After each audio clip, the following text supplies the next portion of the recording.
This is the Radio Generation News. Good morning, I'm Winnie Maganga. Ugandans head to the polls today in one of the most closely watched elections in recent years. Incumbent President Yoweri Museveni, who has ruled since 1986, sixth or seventh term, and his biggest challenger is musician turned politician Bobi Wine. Many observers expect a predetermined outcome, while opposition figures warn that the process will not be free and fair. Earlier in the week, Bobi Wine warned he could call for mass protest if President Museveni rigs the election. The government has rolled out 6 billion Kenya shillings drought response package aimed at safeguarding food security and protecting livestock in counties affected by prolonged drought. This is according to Deputy President Kithure Kindiki. Speaking during the 14th Development Partners Forum held in Nairobi on Wednesday, Kindiki said the funds are already being deployed to support emergency food assistance, water provision and livestock protection measures in more than 20 affected counties. Towards the end of December, the National Treasury released 2.5 billion Kenya shillings to the Special Programs Department. 2 weeks ago, actually last week, another 3.5 billion shillings was released to the Special Programs Department. Meanwhile, Wajir Governor Hamed Abdullahi says the effects of the drought are also being felt in non-ASAL counties. While ASAL counties are the most affected, spillover effects are increasingly being felt even in non-ASAL counties through rising food prices, water stress, and in many cases, livelihood disruptions. The prosecution in the Shakahola massacre case has received a boost after one suspect agreed to cooperate with the state. The suspect, Enos Amanya Ngala, told the Mombasa High Court he is ready to confess and testify against alleged cult leader Paul Mackenzie and other accused persons. The court has now separated him from the rest of the suspects as plea talks begin. The ODPP says Ngala faces 119 counts of killing children alongside Mackenzie and others linked to the Shakahola tragedy. Several parties within the Azimio la Umoja One Kenya coalition are demanding the immediate resignation of National Assembly Minority Leader Junet Mohamed, led by National Liberal Party leader Augustus Muli. The parties say Junet's continued stay in office hurts the coalition's image and disrespects its founding leaders. They accuse him of making reckless remarks that tarnish the name and the legacy of former President Uhuru Kenyatta. We, however, express our profound concern over the continued reckless and defamatory utterances by some Azimio la Umoja One Kenya officials, and especially one Honorable Junet Mohamed, which slander the name and legacy of the former President of the Republic of Kenya, His Excellency Uhuru Muigai Kenyatta. We, as Azimio parties, place it on record without ambiguity that the former president served this nation with dignity. And that's the truth on Radio Generation. Good morning, I'm Winnie Maganga.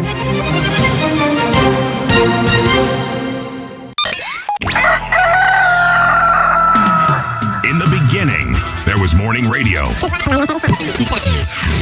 But now there is Radio Generations, the people's breakfast. Curious and bold, getting facts from the shadows. That's what it is. Now, as the city wakes and secrets stir, a bright new voice shines.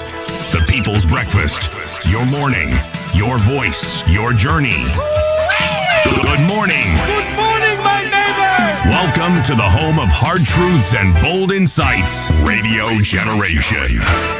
A very good morning. It is the 15th day of January, literally smack in the middle of the month. And we are quite happy. The year is fantastic. So far, so good is what I would say. Siti Muga, would you say otherwise, or are you sharing my sentiments? Otherwise what? Do you need this microphone? Okay, yeah. I'm asking about as far as the year is concerned. Yes. So far, so good. Actually, so far, not so good. Why so? This week hasn't been good. Okay. I've lost 2 former classmates. Pole sana. Yes. What happened? They're both unwell. One was in and out of the ICU. He's called Dr. Andrew Githeko. Okay. And he died, I think, on the 9th. We're getting the news this week. Okay. Then immediately, there's just 2 days ago, another one, Oliver Kalamba, also passed away. Poleni sana. Yeah, so the year had started well, but now when you've lost 2 former classmates, you know, the joke is, you then realize that your age actually means you're old. City, you're old, that's a fact. But interestingly enough, when I compare you to your peers, to your age mates, if I may call them that, your age mates, you actually are quite strong and vibrant, you know, for someone of that century, that decade. Because I realize we're actually from the same century, me and you, but you are from a very far distant decade. I couldn't agree more. Yeah, like in city uko strong, but ni ukweli kinyo umesema, you know, even me, I've reached to a point whereby my friends, colleagues and even relatives wanaanza kwenda, kuna watu wanaanza kwenda, which means mko wengi. So una realize mtu anakuambia, oh, I lost my mom, I lost my dad, I lost my uncle. Then you realize by the time tumefika your age. It starts now at your age, and then it increases. Then there's usually a hiatus. Around the age of 50, you suddenly find that has slowed down. Yes. Then as you near 60, it picks up kidogo. Then when you hit 60, upite 2-3 hivi. Sasa bro, kama ni kuenda kwa matanga, utaenda kwa matanga nyingi. Ninapata pia wakati when especially immediately after university, that's when a lot of my friends also, you know, either got kids, got pregnant, or got people pregnant. So you'd hear of a friend telling you, Buddha, demi yangu akona ball. And for me, you know, I don't have a child by then. I'm thinking, wow, how does it feel? Until I get to that point and I'm like, okay, so I'm the one now being asked, how does it feel? So I know how it feels. Yes. But I have a few friends actually who became parents, who became fathers, to be specific, immediately after Form 4. Like because I graduated in 2004 from my Form 4. So in 2005, towards the end, let's call it mid 2005, someone tells you, hey, my girlfriend is pregnant. And you're like, bro, you're just 19 years old. What the? Yes. Yeah. Yes. So there are folks who started this journey mapema sana. No, the journey started by many. But then there are those who feel that the protection, the discussion is academic. Is that so? Well, why should they? And then when the pregnancy arrives, because we know how the pregnancy arrives. It's not airborne. Yes. So when the so when the pregnancy arrives, first of all, there's shock. And then there's denial. And then it's the denial that brings about questions like, are you sure it's me? Yeah. That's denial. Yes, but how you got there, you know. You know. Yeah, of course you know. Yeah, that's when your biology from Standard 4 kicks in. My friend, there are situations that do not become what they are when somebody climbs a tree. Right. There are certain things you need to do. Yes. And then when you do them in a certain way, the likelihood is high. Yes. So hakuna haja kupiga kelele. Hii kitu ulikuwa unajua. Yes. And this isn't something that someone can do on your behalf. Yes. When you land on But Siti, you told me there's a time people would do things on your behalf, especially if you are unable to perform in that way. No, traditionally, it was understood. Yes. That something can happen, and when it happens, then something else doesn't happen. Yes. So traditionally, there were ways in which you guaranteed that was not an impediment to somebody being named Baba so and so, or it was not an impediment. So.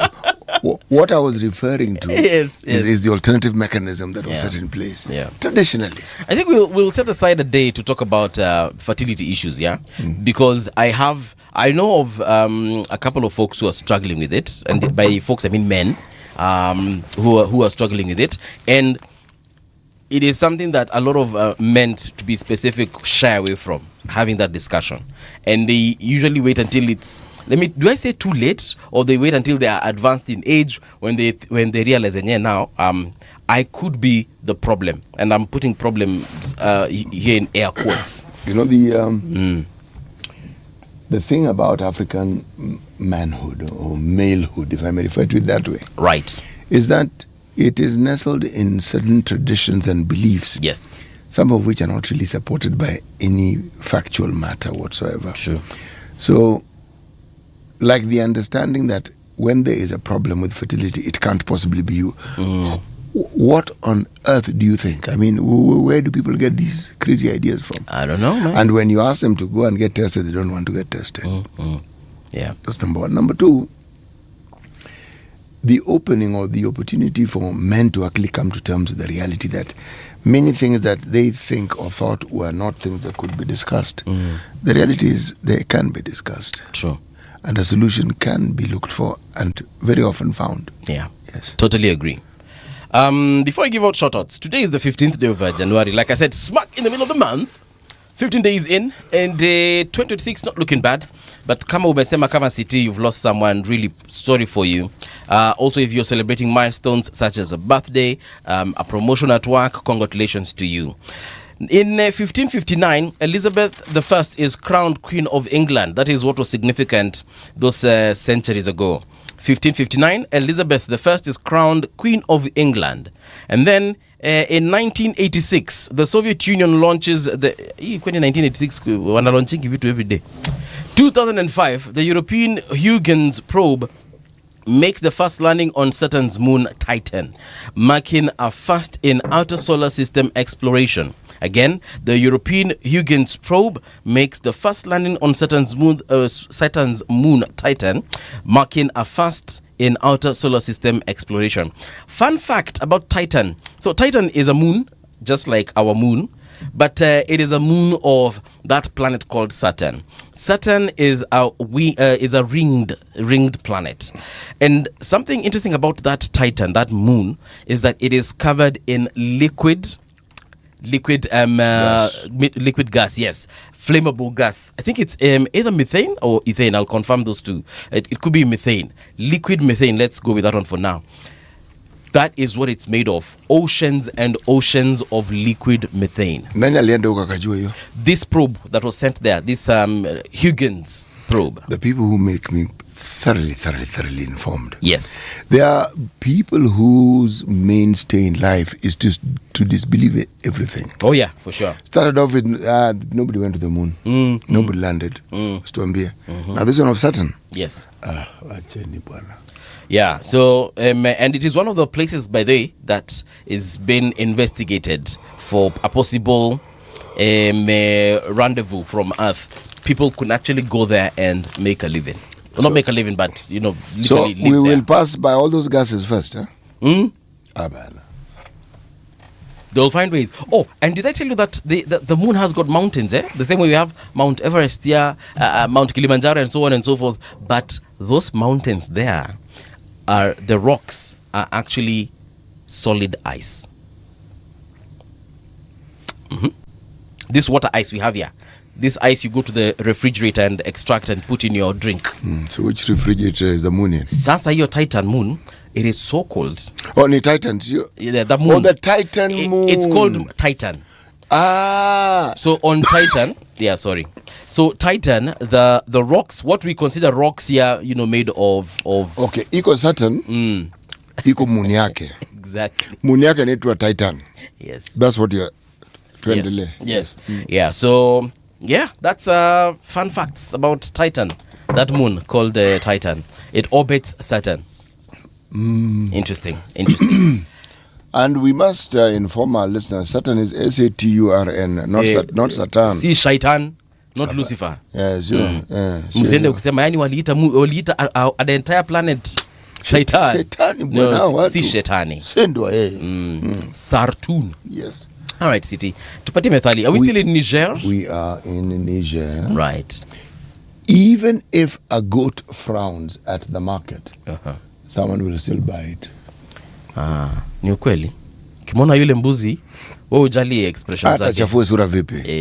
You don't give a flying Walenda about his or her emotions. Even if the Hollander lands, you still don't care. Okay. Yes. Absolutely lovely.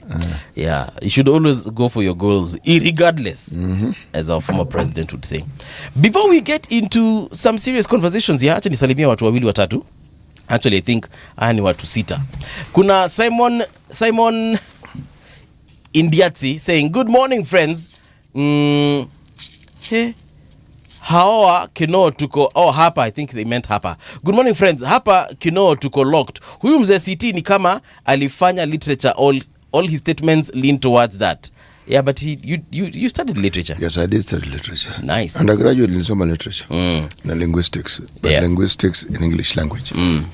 Alafu tuko na Don Sabwa says, hi, how are you, Paul? Ask CT, is the Kibra declaration by youth leader a display of how weak ODM leadership pseudo with an inclination towards takeovers and checks, not checks, yani ile check ya pesa, not checks? And then we have Paul Ochieng amesema, morning Paul and CT, happy to be here. Pass my greetings to Edna. Edna, I hope amesikiza salamu. Pukman amesema, morning CT and movie, tell Edna Babu and Ndindi should come to the show from cold Amsterdam. Pukman, trust me, this year is going to be moto. Not only are we going to have Babu and Dede Nyoro, but we shall have probably a very high-ranking VIP, hopefully the president, yeah? But yes, thank you for your suggestion, and we absolutely looking forward to having that conversation with these individuals. John Ngugi amesema, good morning, Radio Generation. Receive greetings from Visayas. I had missed this morning show. We missed you too, John. Wait, where were you? Ndio tukumiss. And then Douglas Kibogonga amesema, morning, it's 7th day. Wish the winner the best in Uganda's elections and peace remain paramount after today's today.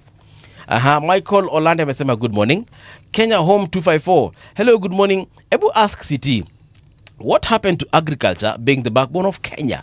Why are we just importing sugar and repackaging it here, yet we have not paid our farmers of sugarcane? Then, John Ngugi amesema, Douglas, congratulate Museveni in advance. He has already won. CT, agriculture, what happened? Backbone, sugar. It didn't stop. It didn't stop being the backbone. The sugar industry is symptomatic of this perennial problem we refer to as corruption that is ring-fenced by cartels. Okay. We once upon a time were in a situation where the sugar production in this country could not meet the demand. Yes.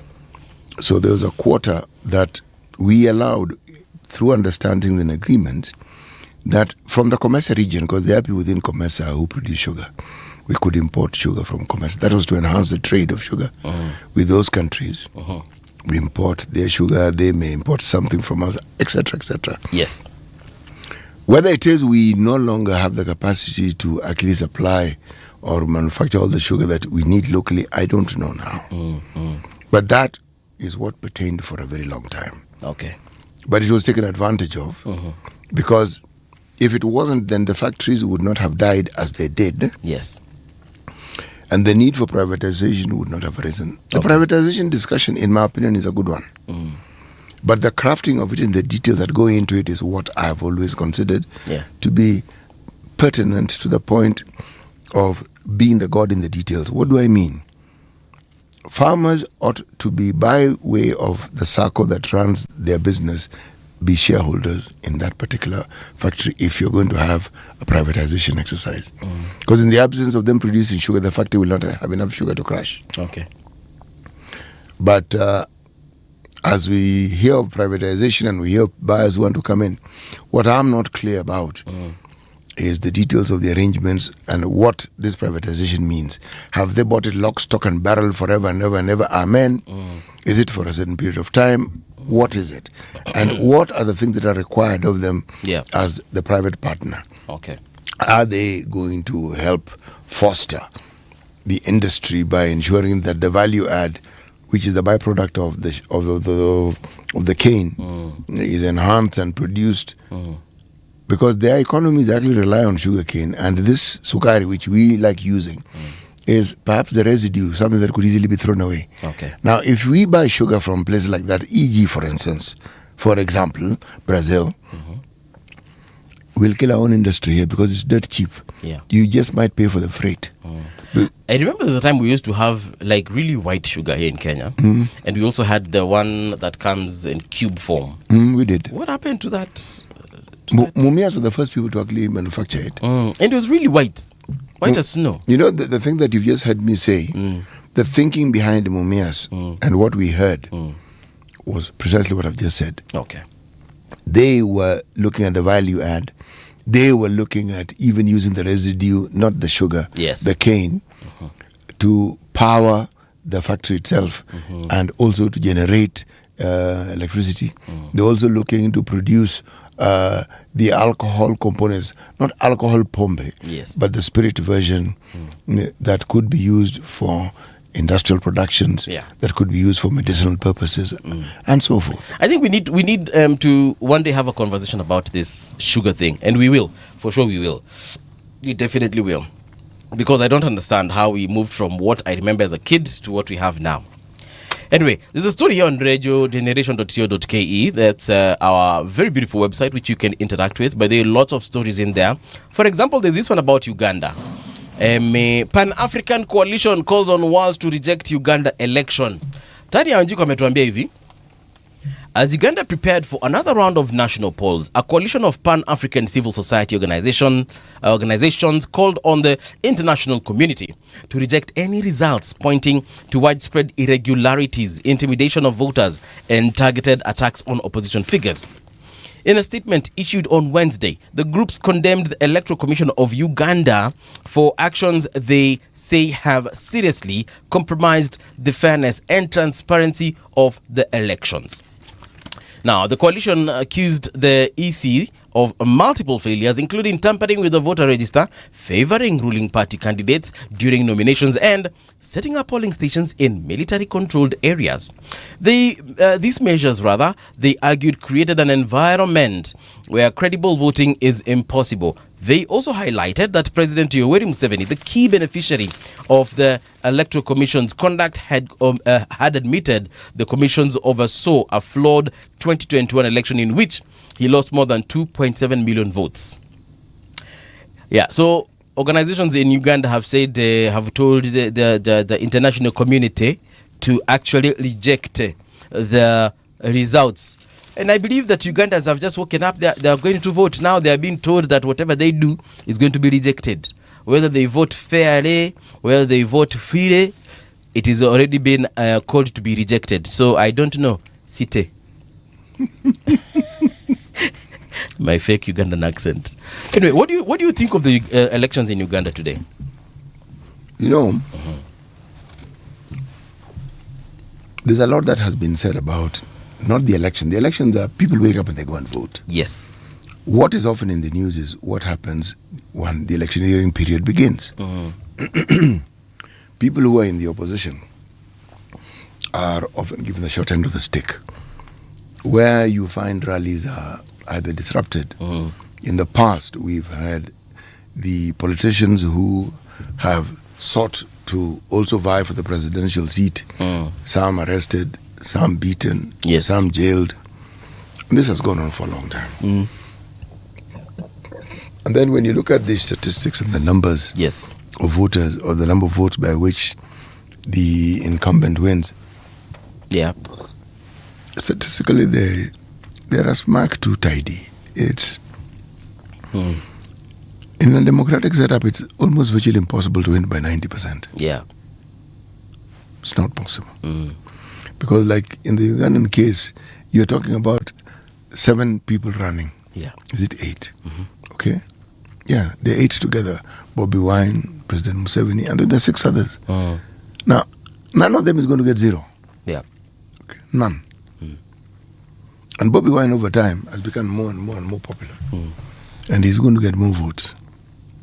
What I'm not convinced about is that this unpopularity that some people think is the front lawn, the front garden of Museveni's reign is not entirely true. Museveni is quite popular in certain areas. And the popularity may be waning over time. but he is not. But he's still the most popular. In my estimate, he is still by far the most popular. If you look at the regions around Uganda. Yeah. Yes. Okay. And so Bobby Wine may eat. You see, it is Museveni's election to lose. If Bobby Wine has been able to eat into Museveni's strongholds, okay, the places where Museveni has always held strong, then the chances of him doing very well are extremely high.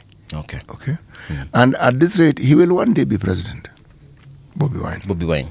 There's a very high chance he will one day be president. I honestly hope he does become president one day, and then let's be given the chance to judge him at that particular point, because what he's saying now hopefully will never change if God blesses him with that opportunity to be president of Uganda. When Museveni became president, there is no one who was more outspoken than him regarding these African strong men who never leave once they're in power. Yes. So by the time somebody says that and then they're in power for close to 40 years, you wonder, what is it that happens when you get elected? What is this that influences you when you're now sitting on that seat and you're now president? All right. Moving on swiftly, here's a story about over 10 Azimio parties call for Junet's resignation. A growing number of parties within the Azimio la Umoja One Kenya coalition have demanded that Minority Leader Junet Mohamed steps down, accusing him of undermining the coalition, mishandling campaign funds, and making statements they say insult former President Uhuru Kenyatta. The move highlights rising tensions within the alliance as it prepares for the next election cycle. Now, at a press briefing on Wednesday, National Liberal Party leader Augustus Chalo Moli, speaking on behalf of more than 10 allied parties, accused Junet of issuing reckless and defamatory statements that have damaged Uhuru's image and weakened the coalition's standing as an opposition group. Defending the former president, they said he served the country with dignity, safeguarded territorial integrity, promoted national cohesion, and oversaw a peaceful transfer of power. They added, any attempt to diminish that legacy is dishonest and insulting to millions of Kenyans. The parties, including the United Democratic Party, that is UDP, United Progressive Alliance, Labour Party of Kenya, People's Transformation Party, and United Progressive Front, also raises concerns about Junet's management of agents' funds during the 2022 elections.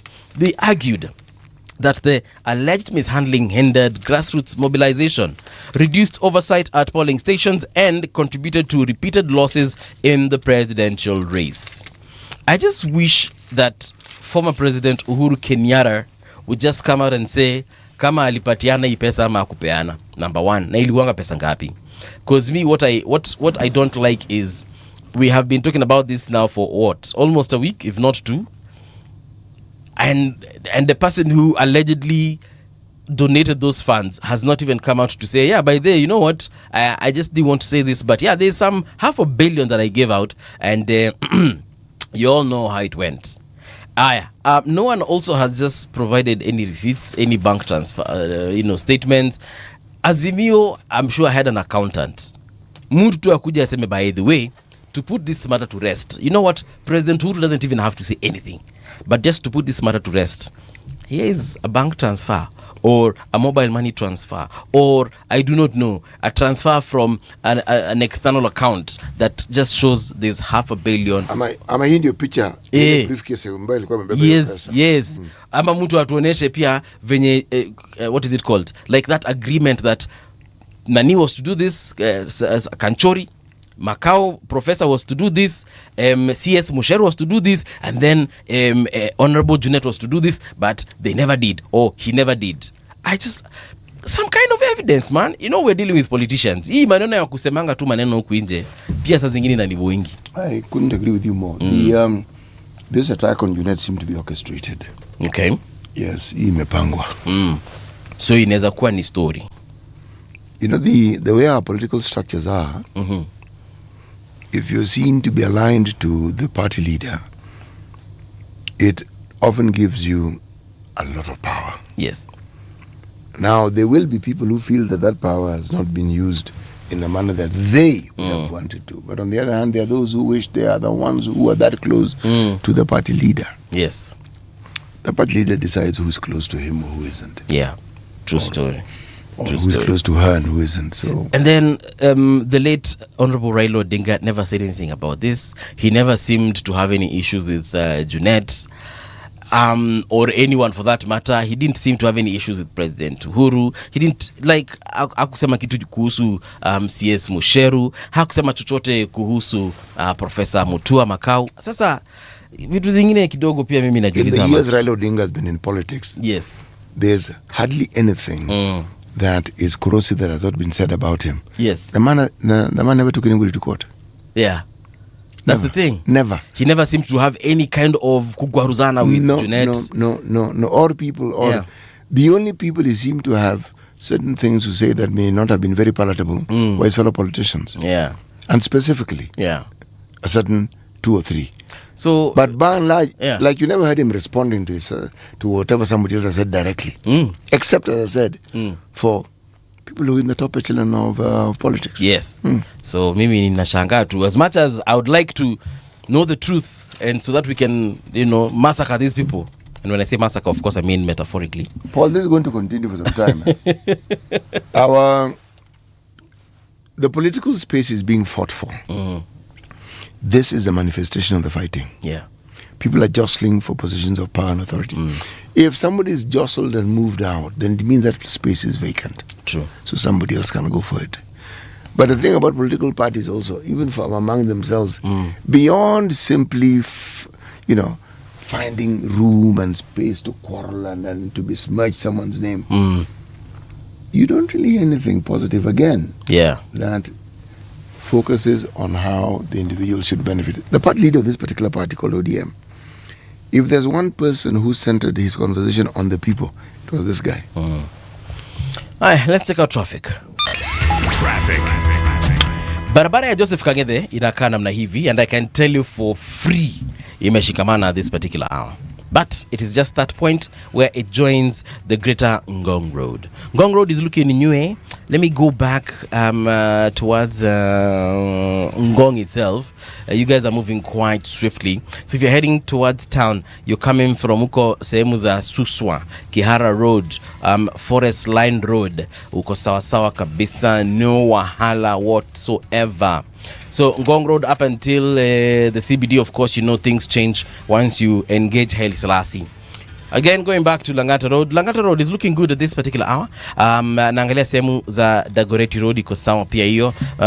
Sehemu ya Karen hakuna shida yoyote, mna complaint kabisa. Southern Bypass mali nakuja kupatana pia na Ngong Road. Hiyo barabara inakaa no complaints whatsoever. However, when we get to the Junction Mall, because of that T junction, is it really a T junction? It's just a junction of junctions, yeah. Hapa kidogo kuna kaa kumeshikamana. Ati situ ulikuwa unataka kuita nini? I have no idea what you're talking about. Oh, okay, sawa. Gitanga Road inakaa iko sawa sawa. James Gishuru Road pia inakaa iko sawa. Agwings Kodhek huko hamna shida yoyote. Then kuna Cotton Avenue, Dennis Street. We're looking at Haile Selassie. Nimekuambia ukienda kuingia CBD ndio utapatana na mashida huko hivyo. Jogoo Road pia, isipokuwa ile sehemu ya Makadara pale kwa train station, kila kitu kingine chote kiko sawa sawa. Kuna Ruiruaka Crescent. Is this a name? Ruiruaka, sawa. Huko kuko sawa pia. Mumias Road haina shida. Manyanja Road. Manyanja Road mali inakuja kupatana na hiyo barabara kubwa ya Donholm. Barabara iko bumper to bumper kabisa. Then Baraka Estate huko mko sawa sawa. There's a Ngong River. Ngong River in Embakasi. Okay, sawa. Ngong River huko nimejua siku ya leo. Zooming out and going over to a place called Mombasa. Mombasa, what is happening? There's only one red wait, several. So we have Biashara Street. Biashara Street, bumper to bumper.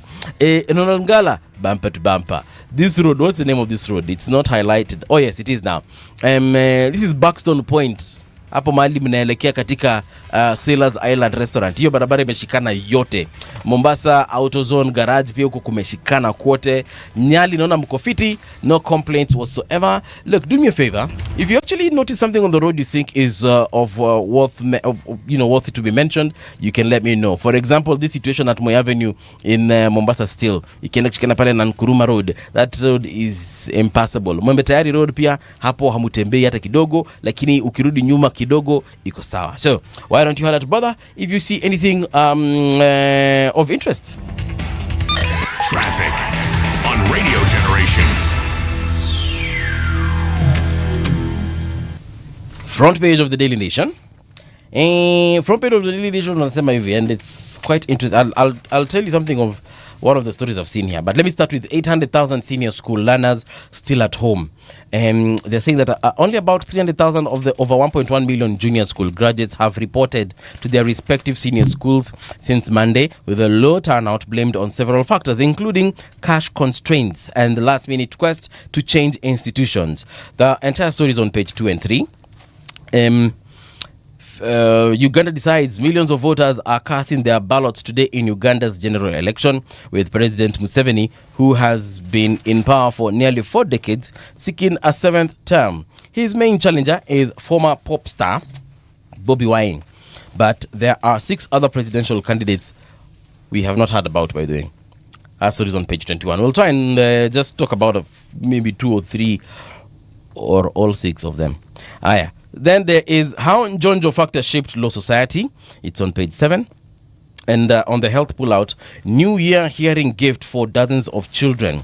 Goreti Siumwari 7 could only hear faintly with 1 ear, but a surgery cochlear implant has restored her full hearing. She's among 50 children who benefited from the operation. That story is on page 12. And then on page 10, wanasema hivi, Wamatangi alleges political witch hunt as property is destroyed. This property was destroyed up over James Wakihuri Road, hapo nyuma ya Nyayo. Yes. Nyayo National Stadium. Yes. And Governor Wamatangi, of course, came with lots of people to that site where the demolitions happened, including pastors who prayed for him. The demolition took place at night. Yes, it did. yes, it did. 2 nights ago. Now, as I was coming actually to work, because I used that route, I saw a lot of commotion there. I was wondering what's happening. And even this morning, I've seen a lot of cops there, anti-riot police. Wamekuja pa wamekita kambi. Wanangojea mfanye fujo ndio muonyeshe they have monopoly of violence. This and that. Now, I watched a clip where, the governor said, he came up with documents and said, look, I have a lease here for X amount of time, and, no one told me that they were coming to demolish and Did so on and so anybody forth. read that lease? No, he just said, niko na wakili wangu hapa, ambaye ndiye amekuja na haya makaratasi, akamwambia shika hii wakili akachukua. Actually, several lawyers were there. Now, the part that captured my attention is when he said, but I serve a living God. And I know that we serve a living God for sure, but he went on to say that ameachia hawa watu Mungu. Now, this what I'm about to say has got nothing to do with Governor Wamatangi, but mimi najuanga Kenya mtu akikwambia amekuachia Mungu. 2 things. Kitu cha kwanza akikwambia amekuachia Mungu, ameenda kwa mganga ama ni kwa mrogi. Typical Kenyans. Ukikosana mtu hapa in the streets of Nairobi, or even your own friend, akwambia siti nimekuachia Mungu. Huyu mtu hajakuachia Mungu. Huyu mtu ameenda kwa mganga, ameenda kwa mrogi wa kuroge. Or number 2, yeye ndio Mungu. Haya, so Wamatangi ameachia watu wenye wamemdhulumu Mungu. So you decide. Let's just hope that indeed ni Mungu watakuja kushughulikia hii mambo. Haya. On the Star, they are saying big rip-off. MCA's top county staff vanish with car and house loans. This story is on page 4 to 5. Yeah. So Assembly's executive arms fail to recover facilities advanced to officials. On page 6, 4 decades on, President Museveni seeks to extend his rule as Uganda votes, and I see the president and his wife always in a mask. Nini wanogopanga iko kwa hewa ya Uganda. All right. On page 3, Without a trace is what they're calling it. Families spend sleepless nights over missing men serving in Russian army. This is as far as the Ukraine war is concerned. You can get the full scoop on page 3. IcePack questions Safaricom shares pricing, claims country getting raw deal. That story is on page 8. How counties will share 420 billion proposed by Treasury. That story is on page 9. And then, of course, we're back to that Wamatangi story. Who did he offend? That is what the Star is asking this morning. Car wash torn down. There we go. Over to you, CT. I'm looking at the Standard. Yes. Turbulence at KQ. It's a lengthy story and it's a very disturbing one. Mm-hmm. Disturbing in this sense. Yes. It's talking of planes that have grounded. Uh-huh. It's talking about planes that were leased at exorbitant rates. Mm-hmm. And it's talking about people within KQ cannibalizing planes. Yes. Right now, according to the article that I'm seeing, the 11 planes that are sitting on the tarmac, they're actually standing, because sitting it will be on the belly, and that would mark the end of How many planes again? 11. 11 planes. Yeah, that are in good condition, but they're not flying. And they're sitting because they need spare parts. Oh. Now, there is always a discussion around this, and there are those who argue, and among those who argue, what I'm about to say, somebody by the name of Captain George Kamal, ever since the pandemic, 2020, the aviation industry has faced very many challenges. Yeah. And these disruptions, remember, for almost 2 years, very many planes, except the cargo ones, the fleets on this particular planet were sitting. They were not moving, people were not going anywhere. Yes. That's number one. Number two, because of this, that even those who produced these parts won't produce them because the parts are needed because of wear and tear. And wear and tear only occurs when the planes are in the air and they're doing what they're supposed to do. Yes. So his argument is that ensuring that you have a sufficient and steady supply of the parts that you need is not as easy as people imagine. The industry hasn't fully recovered. Not yet. So there are still challenges. But there are those who are waxing so eloquently and talking about how the big bosses rip off KQ with the leases, and then they're saying, the smaller individuals now rip off KQ by stealing parts. You know, and this paper also mentions that the engine of a Boeing is about 1.3 billion shillings. Engine. And I think it's made by Rolls-Royce. I could be wrong on that, because there are two guys, not two, but a couple of them, but two major companies that make these engines. There is General Electric, and then there's Rolls-Royce. Yeah. So I get it. It might actually be that expensive. I don't even know what a plane costs. Yeah. So I wouldn't know what an engine costs. But what I do know is that KQ has been in trouble for a very long time. But the stories around KQ are so many. They go back to the time of Titus Naikuni. They go back to an even earlier time. Yeah. They go back to a time when KQ was actually making money, when airlines across the world were actually suspending their functions. Airlines like Swiss Air, some of these local airlines or in Europe. Yeah. KQ was doing well at some point, and then it just started plummeting. I remember when it was actually the pride of Africa, ranked number one. It genuinely every year. It genuinely was. Then came a period, around the period of the great decline and the rusty events of the life of KQ came about during the era when Uhuru was president. Yes. It isn't that Uhuru caused it. I'm saying it happened during that era. Now, what you will find usually is that these problems are when they manifest, it's not when they occurred. No.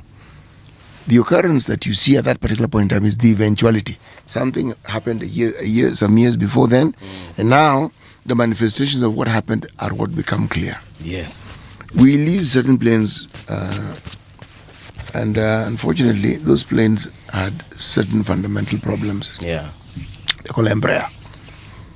Good plane, fast, very limited capacity for cargo or for luggage. Good for transcontinental travel, but not too far away. Yeah. Okay? Yeah. But the thing that KQ never did in all these years, KQ never invested in cargo planes. When COVID hit us, we actually refurbished a passenger plane into cargo. Now, the problem with that is this. Passenger planes and cargo planes are built differently. Cargo planes have a belly. They are broad. You can width. Because all it does is carry lots and lots of goods. So when you determine that you are now refurbishing a plane that is meant for carrying people, it'll be narrow. It may carry luggage. It may carry what you want, but there's a limit to how much it can actually carry. Yeah. Okay. We never did. We never invested. And you wonder, but there are people who understand the strategy because the Kenyans are always exporting. And you can see their airlines that come in and they take our goods. So Kenya being a regional hub for in this particular industry, the thinking and the strategy, was it that the strategists suggested that we should buy the cargo planes and somebody decided not to? Because those who had cargo planes made a bundle during COVID. True. I don't think we had focused much on that, of which obviously now perhaps they realized that it was a mistake. But KQ is plagued. People travel all the time. I see planes landing at JKIA every single day when I'm driving to work and coming back from work. Like the distance between where I see KQ and where I lose it out when it gets out of my sight, I see several planes landing within that period. You know, and we're talking about maybe 4 or 5 planes before I literally lose sight of KQ, not KQ, of JKIA. So how KQ, being the domestic carrier, is having issues, I don't get, man. I honestly don't get. But anyway, I'm not an expert in this. Perhaps we shall invite someone who understands this industry vizuri. All right? Nini ngini koko gazeti? We are looking at the Business Daily. Founders often occupy multiple arcs at one. A business can be scaling while the founder is emotionally depleted. Michael Macharia. Engineer turns toxic waste into profitable niche. Now, Italian wine bottle caps maker to buy Kenyan company.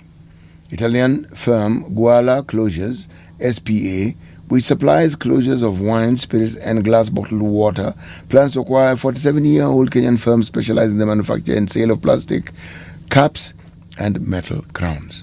Sour. U.S. startup seeks to rival Starlink in Kenya. An American startup, SpaceCoin, has received a license to roll out satellite internet in Kenya, seeking to challenge Elon Musk's Starlink. That currently dominates the country's satellite connectivity market. I see. Dividend yields fail to single digits, actually falls to single digits on share price rally at NSE. Yeah. Okay? Back in the middle of the paper, mobile money agents' cash transfer drops by 430 billion. Okay. CBA data shows record fall in cash hand last year. Digital payments shift, reducing the need for agent transactions.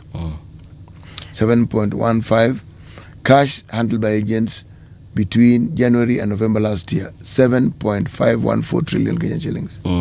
You pesa ni mingi? Ni mingi sana. Sana. Si umesema trillion? Trillion. That's a lot of money. It's a lot of money. Sasa hapo ndio tuko. Tukiangalia the East African news. Alassane Ouattara, the president of Cote d'Ivoire, on Wednesday ended the functions of Prime Minister Robert Bougre Mambe and his government after the submission of his resignations.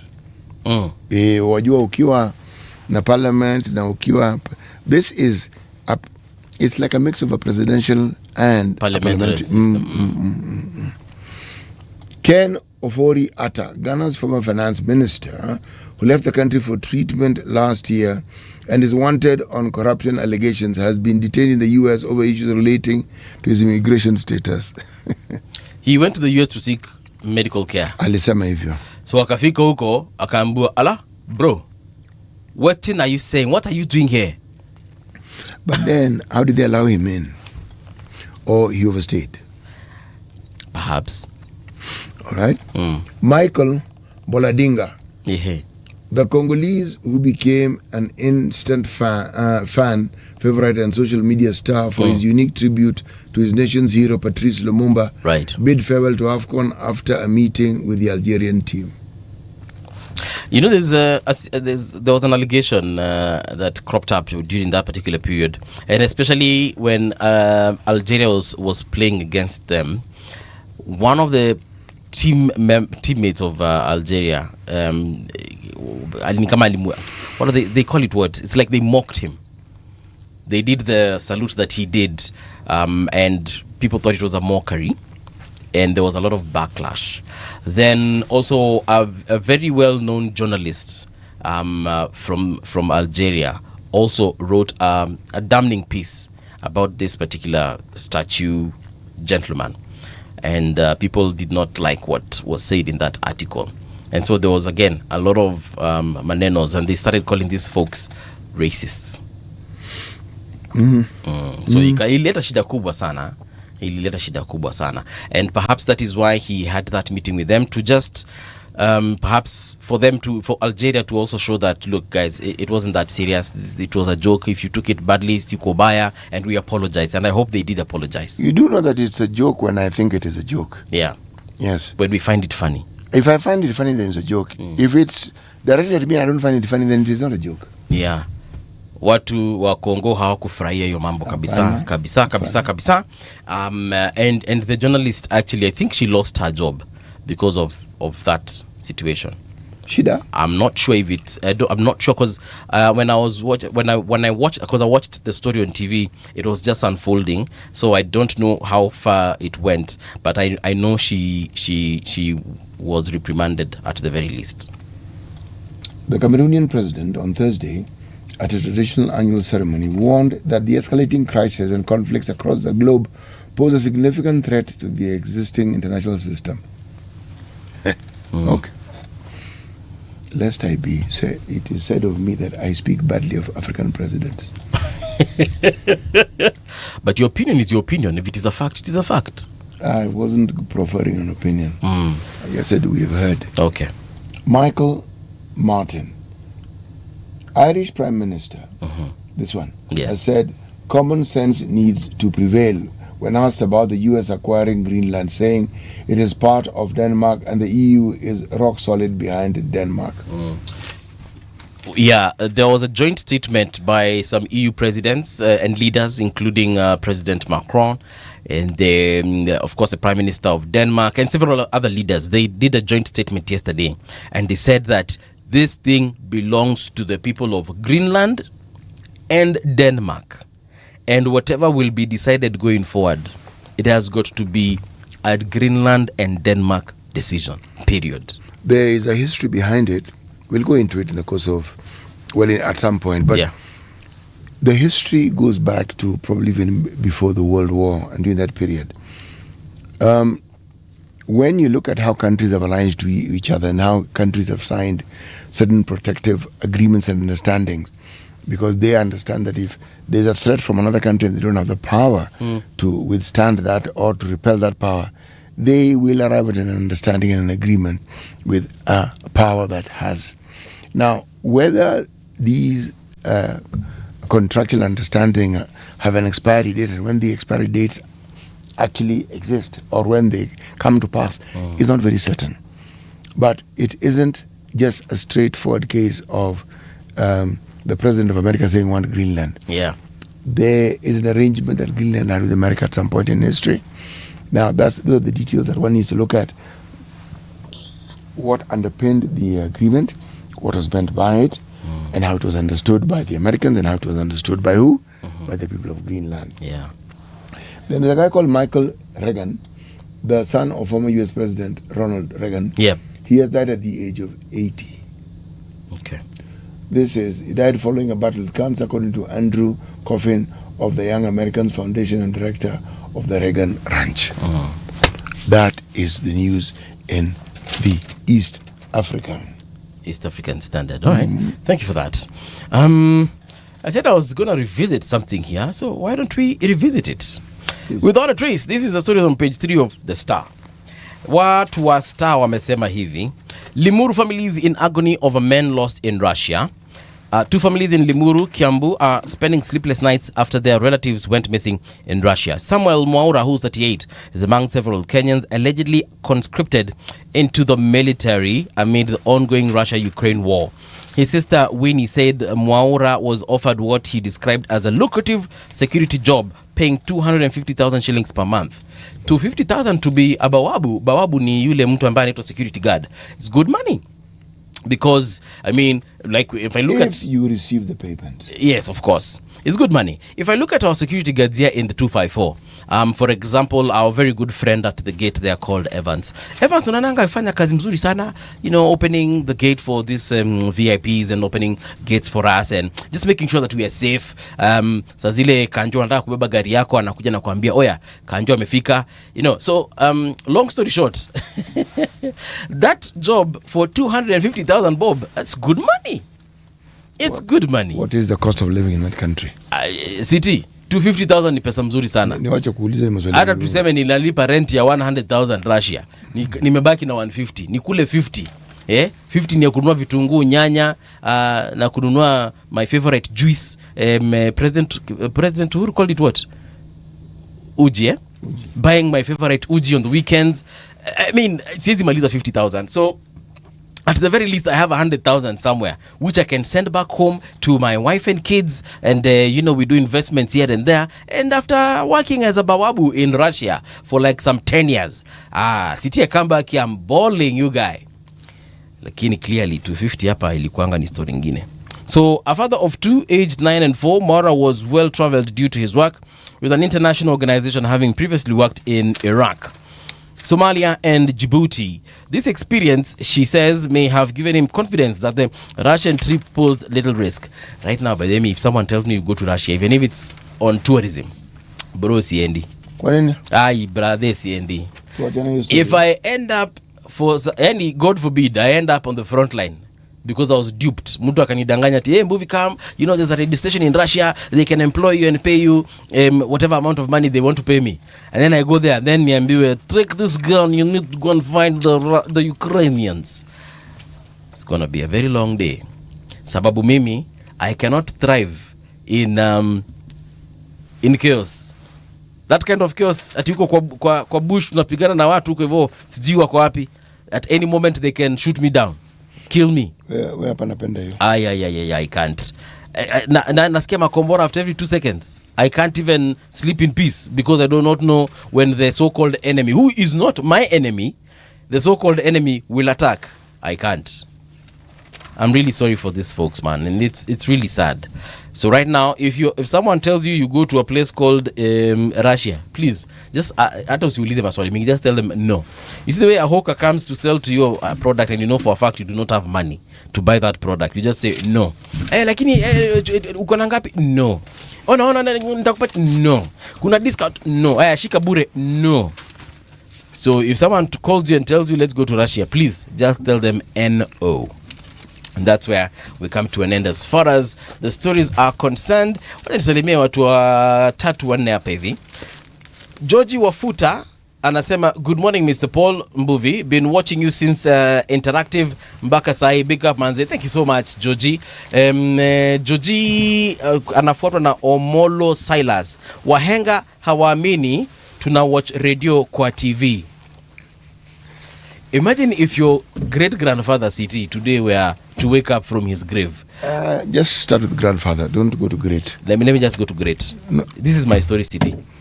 It's my story. No. When you're telling your story, use your grandfather. No, I'm using your great-grandfather. I was fine with it until you said my grandfather, so... Okay, your great-grandfather. If your great-grandfather were to wake up today and find people watching radio on TV, did your great-grandfather ever watch TV, though?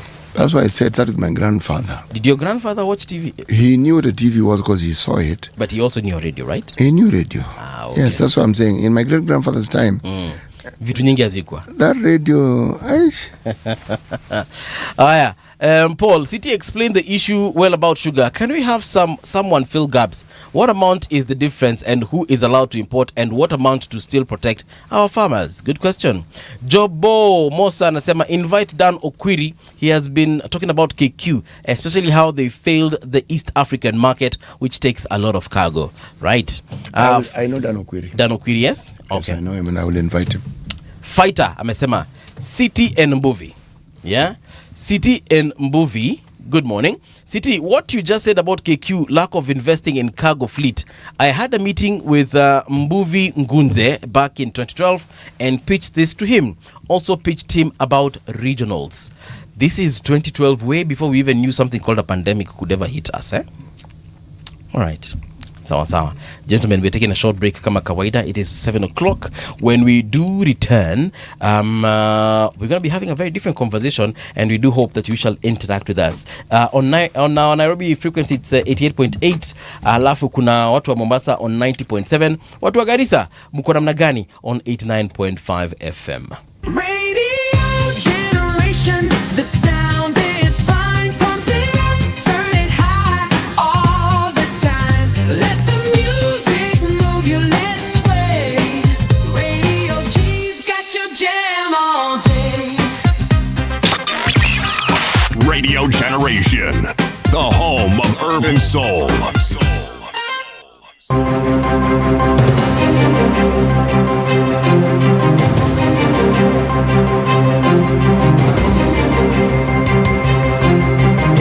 This is the Radio Generation News. Good morning, I'm Winnie Maganga. Hospitals across Nairobi County continue to struggle as doctors' strike stretches into its fourth week, with no resolution in sight between healthcare workers and the county government. Addressing the media at Mbagathi Hospital on Wednesday, the Kenya Medical Practitioners, Pharmacists and Dentists Union faulted the Nairobi County government for failing to act on doctors' concerns.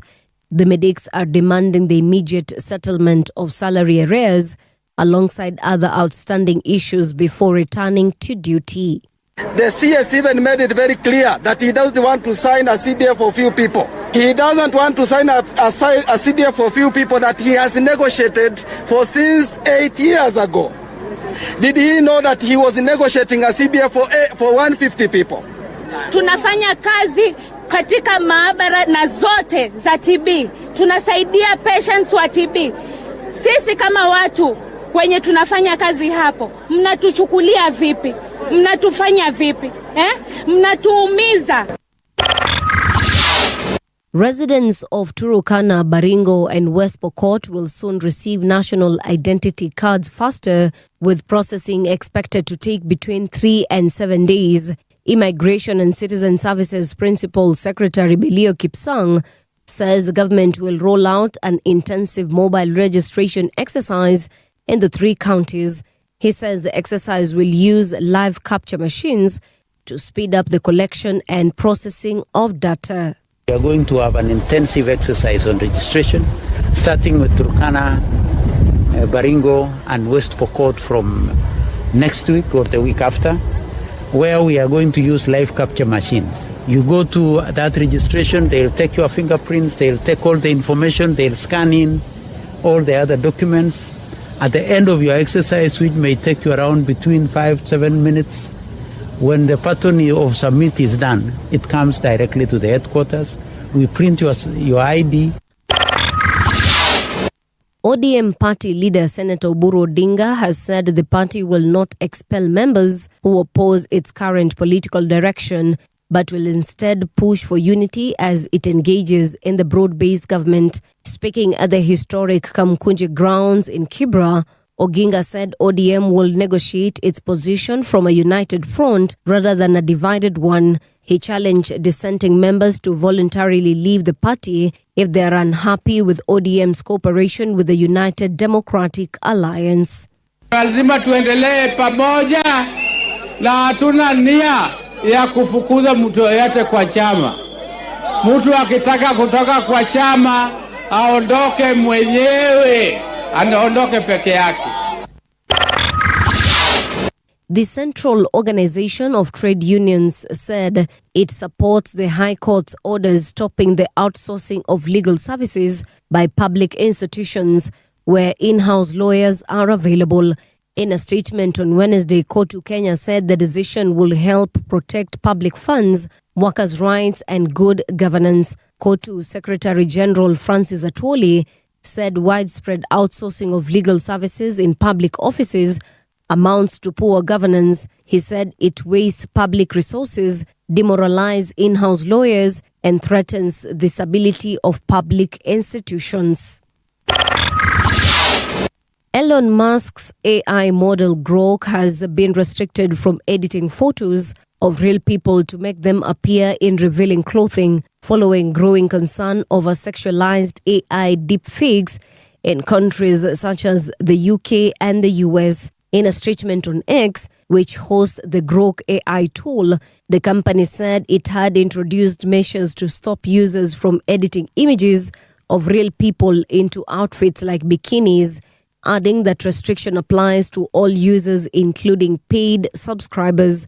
The announcement came hours after California's top prosecutor said the state was investigating the spread of sexualized AI deepfakes. And that's the truth on Radio Generation. Good morning. I'm Winnie Maganga. The views and opinions expressed on this program are those of the guests and do not necessarily reflect the views of Radio Generation. Radio Generation assumes no responsibility or liability for the interviewee's views. This is Radio Generation.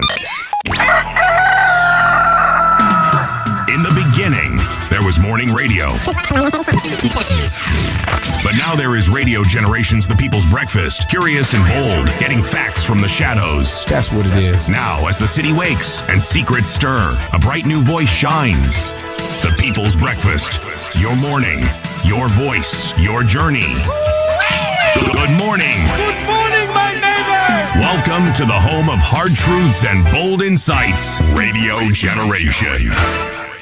Welcome back. This is Radio Generation on 88.8 FM in Nairobi, 90.7 in Mombasa, and of course, we are on 89.5 FM in Garissa. A very good morning to you. If you're just joining us, karibu tena sana. We would like to hear from you on our social media spaces, that is at Radio Gen KE across all of them. We are talking about Twitter.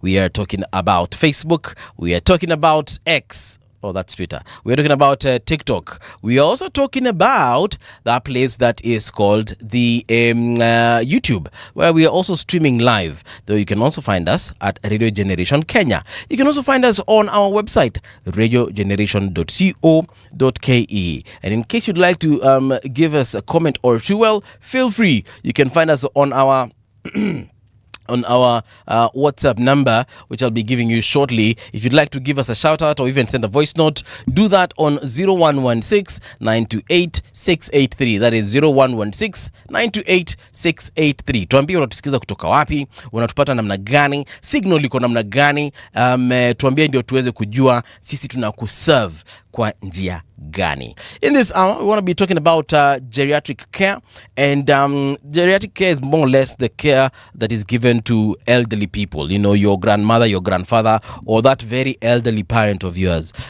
So if you care about them and you love them, and or you've even hired someone to take care of them, or you've taken them to a specialized institution that deals with that kind of care, well, that is what we call geriatric care. And why is it so important? So this particular, I want to understand the complexities around that particular healthcare and the needs for those particular adults. And we shall be having a conversation shortly with Dr. Tasneem Yamani. Amekamatana mahali kwenye trafiki, lakini ako njiani nonetheless. City, karibu tena sana to this conversation. Thank you very much, sir. Yeah.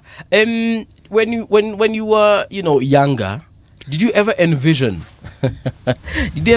how your advanced age life will be like? No, not really. You never thought about it? You never gave it much thought? I thought about it. Yeah. In terms of what I'd like to do and how I'd like to see myself. But over time that changed. By the time I was 30, what I thought when I was in my 20s changed. When I hit my 40s, it changed. When I hit my 50s, it changed again. Or the like your perception of Yes, my those understanding, ages, yeah. because I thought I would retire at the age of 50, and at 50 I would probably, I'm trying to remember what it was I thought I would be doing. But what I was doing wasn't planning. I was envisioning my life through the lives of others who had retired, and I was thinking of retirement because at that point the retirement age used to be 50. Not 55? No, 50, 55 sometimes. But hey, 50 is young. Well, you are living in a time when people live to be 90. The mortality rate in those days, people died young. Okay. A 50-year-old man was old. Yes. A 55-year-old man was really old. Because I know a lot of 50-year-olds, and those guys look like they still have another 50 years to go, at the very least. In this day and age, they started saying life begins at 60, then they changed, they said it begins at 50. It's different. In those days, when I was in my 30s, somebody was 50. That fellow looked tired, man. Aish. Why? And I thought because of the kind of diet that you guys had, that means that you had probably even more strength. Your bodies were better, healthier than ours. Yeah. A lot of our food and what we ate was traditional. Yes, we were, but remember, we were not as health conscious as we are now. You know, for instance, let me give you an example of why I said that. My parents, for instance, they do not like spices, not the way that I do. Yeah, they didn't grow up with spices. Well, I don't know, but what I know is that you develop a taste for spices. Ukweli. So whenever I visit them, for example, and I find myself in the kitchen, they usually tell me, "Usiweke spices," because you know what? I usually travel with my own spices. I usually travel with my own pilipili. Unabeba pilipili kwa box. But then ukweli, si uongo. Especially if I know I'm going to a place like Ushago, juu ninajuanga kuna some specific kind of spices najua sitapata huko hivyo, so I try my best to carry my own. So and me I like hot chili, hot pilipili, not ile kali. Hizi mnanuanga kwa mama mboga, those green chilies, and then unauma hivi kidogo unasema ni kali. Me I hit some really hot stuff, you know, the jalapenos and the scotch bonnets and habaneros, you know, those are my kind of pilipilis. So anyway, long story short, and not just those kinds of pilipilis, I also enjoy herbs, you know, things like the corianders, the parsleys. I enjoy things such as cinnamon in my food, depending on, of course, which one. Not all foods I'll put cinnamon. I'll put. I like cinnamon. I actually chew it. Yes, it's good. It's good for your health. I enjoy black pepper, white pepper, and so on and so forth. Black pepper I like. Nimeanza kusalivate nikisema hii story. But then what I really like are the red chili flakes. Yes. They're very good. Oh yeah. There's a chili I usually make. Nakasiaga alafu nakaeka kwa fridge. Hiyo kitu sitini kikuwekea tu hivi hata ka drop. Hiyo chakula sahau. So mimi wageni wakikuja kwangu, you want them. I usually I don't put chili in the food for sure. I wouldn't do that because I wouldn't want my guests to come and not eat. So whenever I go visit my parents, hapa ndio story imeanzia, they usually tell me, please, hizo vitu unaekanga kwa chakula tukikuja kukutembelea hizo usiweke hapa, because they know zinakwanga kwa gari. So I would think that you guys bless you live a healthier life than our generation. We did live a healthier life, but when I say we were not as health conscious as you are, yes, we are. Then very many people in my generation were killed by HIV. Yes, well, actually that. The opportunistic diseases that HIV opened up. So they were killed by AIDS. No, AIDS doesn't kill. It is some disease that HIV makes possible. Yes. That's what actually eventually kills you. Yeah. But we were not health conscious. We were not careful in the way that perhaps your generation is careful. Yes. Then something else I noticed about your generation is you enjoy things like walking, exercise.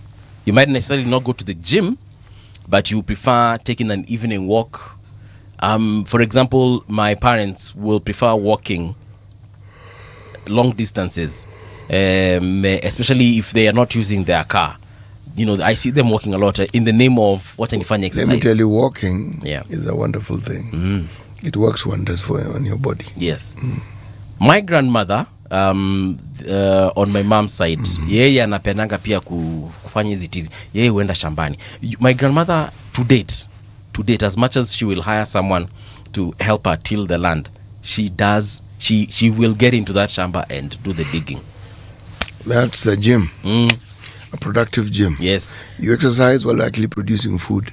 The issue of retirement and the issue of what to do, in this day and age, it isn't called retirement. Yeah. If you are to be honest, it's called transition. Yeah. You do certain things at a certain point in time, and if you grow in that particular field of endeavor, there are things that you must let go of and let other people do. That's growth.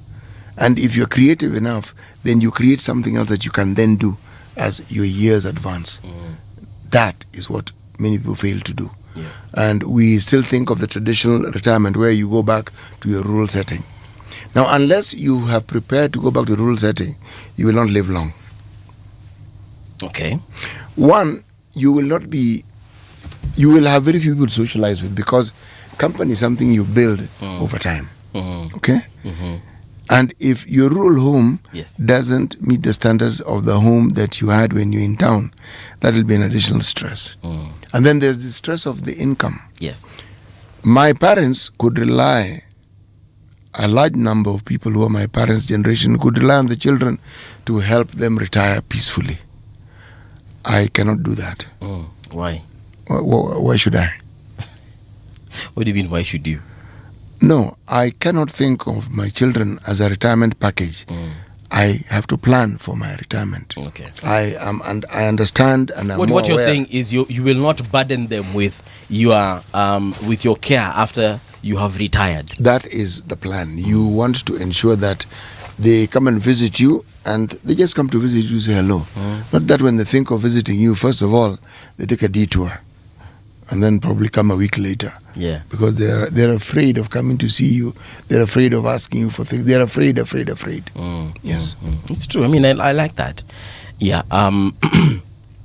You see, you said something about going to Shago, and venye tulifunga hapa during the holiday season, the festive season. You know me, ile siku tulifunga hapa, tulifunga on Tuesday. On Wednesday I was on my way to Shags. Yeah, but you had planned to go to Shags. And I enjoy going to our Ushago because number one, it's close. Si kama huko kwenu where you travel for 7 hours before you see civilization, and then like I said, I like the weather in our shags. We have all the amenities that I would find in Nairobi. It is important you like your shags because you don't have an alternative. Yes. I've understood you perfectly. We have the amenities. So I would, if I get to retire one day, and I know I will, I'll actually comfortably go to Shago. As I told you, think transition, not necessarily retirement. Yes. I'll transition to my shags, vizuri tena sana, and then let now my children hustle here in Nairobi. Let them also do the 3-hour traveling to come and see me the way. The rural area you'll retire to, and I will retire to, is not the rural area our parents retired to. Okay. When the county governments came into being, it changed a lot. Right. Let's invite our guest. Right, our guest is finally here. We're talking about Dr. Tasneem Yamani, here to discuss geriatric care. She's a geriatric care specialist and a healthy aging expert. Daktari, good morning and welcome to Radio Generation. Morning, how are you? I'm very well, quite thank well. you. See, we are kind, Daktari. We even have a host, namely myself, who's close to that age that you take care of. So yes. It's a pleasure to see. When I saw the poster, I was quite excited to meet you. Oh, nice. Geriatric care. I was just giving guys an overview that it is the care of taking care. It is taking care of the elderly folks. But you perhaps have a better definition of it. So kindly let us know what Actually, you do. You defined it quite right, except I'll correct you on the word elderly. Yes. Elderly is actually a discriminatory word. We don't use the word elderly. We call them older persons. It's far more inclusive. Really? So geriatric care, in a nutshell, is the holistic approach of care for older persons on the medical side. And then there's gerontology, which is a social and psychosocial aspect of older persons' care. Like at what point do you start getting old? Depends at what on point do I qualify qualify? What point do you qualify? If I go by the books, it will be certain countries it's 60, WHO goes by 65. But for me, I think we all grow older in our minds more than anything else. But I feel that age should not be a limiting factor. When you say in our minds, what do you mean exactly? We are as old as we feel. So if we are constantly, I'm too old for doing this, or now I'm too old, that's very ageist, if you've heard of the word ageism. There's something called ageism, which is the same thing as discriminating based on age. Okay. So you're never too old to do anything. Yeah. Yeah, given the right health, the right environment, the right capacity as far as your functionality is concerned, Yes. you're never too old for anything. Okay. Yeah. So you've brought in the aspect of taking care of these individuals medically, or did you say health wise, or Yes, what exactly do you medically. Okay. Geriatrics is about older person care in a holistic manner. You look at many different aspects, but it's looking at how all the aspects interrelate with each other to give quality of life and the maximum functional capacity, because with age, of course, there's a natural decline. That's a natural process there. You're slowing down. Certain parts of your body are going to do things differently, and as you age, you want to optimize on things. Yeah. So tell us some of the things that we need to look forward to, or rather we should look forward to as we age. Paul, as I should look forward to you. Me, I'm already old, so you go on. Yeah, but also we as the people listening to her. Remember, we have thousands of people on the other side of this microphone. But yes, tell us what we should look forward to. Like we say, there's something called healthy aging, and healthy aging is not necessarily being disease-free. It's about being able to live with as much independence as possible despite whatever's going on around you. And how do you achieve that? You have to look at the whole environment you live in, because your environmental factors will affect your intrinsic capacity, which is the internal factors of your body. So as we are aging, the aging process has certain you age in different ways. You age at a biological level, which is the cellular aging. You age on a social level. You age in an environmental and psychological level. So you're trying to change and go along with the changes that come around. So on the biological side, of course, your organs, for example, your kidneys are going to be slowing down, but that doesn't mean they're not functional. Your eyesight will naturally deteriorate with age because of the cellular aging aspect of things. Your memory may get slower, or your processing speeds, as we call it, would be slower for your brain as well. But that doesn't mean that you're going to stop remembering things. So there's always myths attached to age that forgetting or being forgetful is part of the natural aging process. No, it isn't. A certain level is normal. Yeah. And those are the things that we try and help people understand, so that instead of being scared of aging, you're actually looking forward to it. So when you're aging with optimum health, optimum environmental support, optimum social support, there's a lot to look forward to, because think about it. When you're in your 20s, you're in university with all the pressures of university. When you finish, you're looking for a job and going through the struggles of a job. By the time you're there, you're getting married and you have children. Then you're looking at how to provide and take care of a family, and at the same time you're taking care of your parents and your family. So by the time you're at 60, it's the only time you're actually the freest you'll ever be in life. Is that so, CT? It actually is, but there's a caveat. Right. It depends on when you got married and when you had kids. Yes. Okay. True. Yes. That's that. I agree with you. And again, like we say, the older you get, there comes a point where you've really done most of everything responsibility wise. Okay. You're probably, if you're in a country that has a retirement age, which again is ageist, you are retiring, so you're left with a lot of free time. Not like we say, not everybody's always lucky to be in a job they love doing. Some people are working because they need to work. So by the time you're retiring, it's time to see, or not even by the time you're retiring. With healthy aging, we try and prepare you for the later years. So you already have a plan in life that when I'm done with responsibilities, what am I going to look forward to? What did I want to do that I couldn't do when I was earlier because responsibilities and life had taken me down? But to do that, you need to have optimum health. Because if you're not walking, or if you're not able to move, how are you able to move on with life? If you're nutrition is not being well catered for, taken care of, how do you have the energy to do whatever you would want to? If your mind is not functioning how it should, and how do you protect yourself from all that? Understanding that what you need to do to age healthy starts early. You're aging from the day you were born. Literally, from 0 to 1 is age, 1 to 15 is age. But when we're younger, we think we're never going to be older. But when we're older, we realize, okay, what should we have done differently? So if you're conscious of the fact that every day is aging, what you eat, how you sleep, how you socialize, how you engage your mind. And as much as this is social, even medically, socialization is a very important part of healthy aging. There are 4 pillars that we look into healthy aging. Okay. 1 is your physical health. 2 is your ability to move. So your physical movement, your nutrition, your socialization. And this is on a medical side, because socialization is protective for your brain. What you're eating, how you're sleeping. Sleep is one of the things we tend to forget very much. So we're having late nights, early mornings, not getting the right type of sleep. That will all affect you in the later years. What is the right type of sleep? Right sleep is when you go through the cycles of your sleep. We go through what we call REM and non-REM sleep cycles when we're asleep. You have to complete those cycles in the night. So it's not about, where we say you have to get 8 to 10 hours of sleep. Some people don't get that. Some people get only 5 hours, but they get a good sleep cycle. So getting good sleep hygiene is important in that space, because that's the point when your body is able to regenerate, recuperate, and rest. And it's very important at a cellular level for that to happen. REM, REM, I read somewhere it stands for rapid eye movement. Yes, rapid eye movement. It's a cycle of the sleep. Yes. So there's a time when I'm sleeping, my eyes are rapidly moving? No, or what not does like it that. mean? It's just called...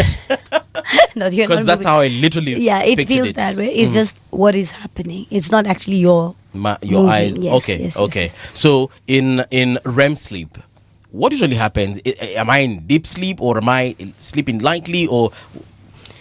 When you're in the REM, like the cycles are, when you're falling asleep, you go into the REM sleep cycle. So it's the initial phase. Then when you're in non-REM is when the dreams happen. Okay. Yeah, so it's the lighter that gets going into the deeper. So it goes into, I know you can't see what I'm doing. You can, but the rest of everybody can't. Yeah. But there's a cycle. It's like a wave. All right. A wave is going on. Yes. Okay, sawa.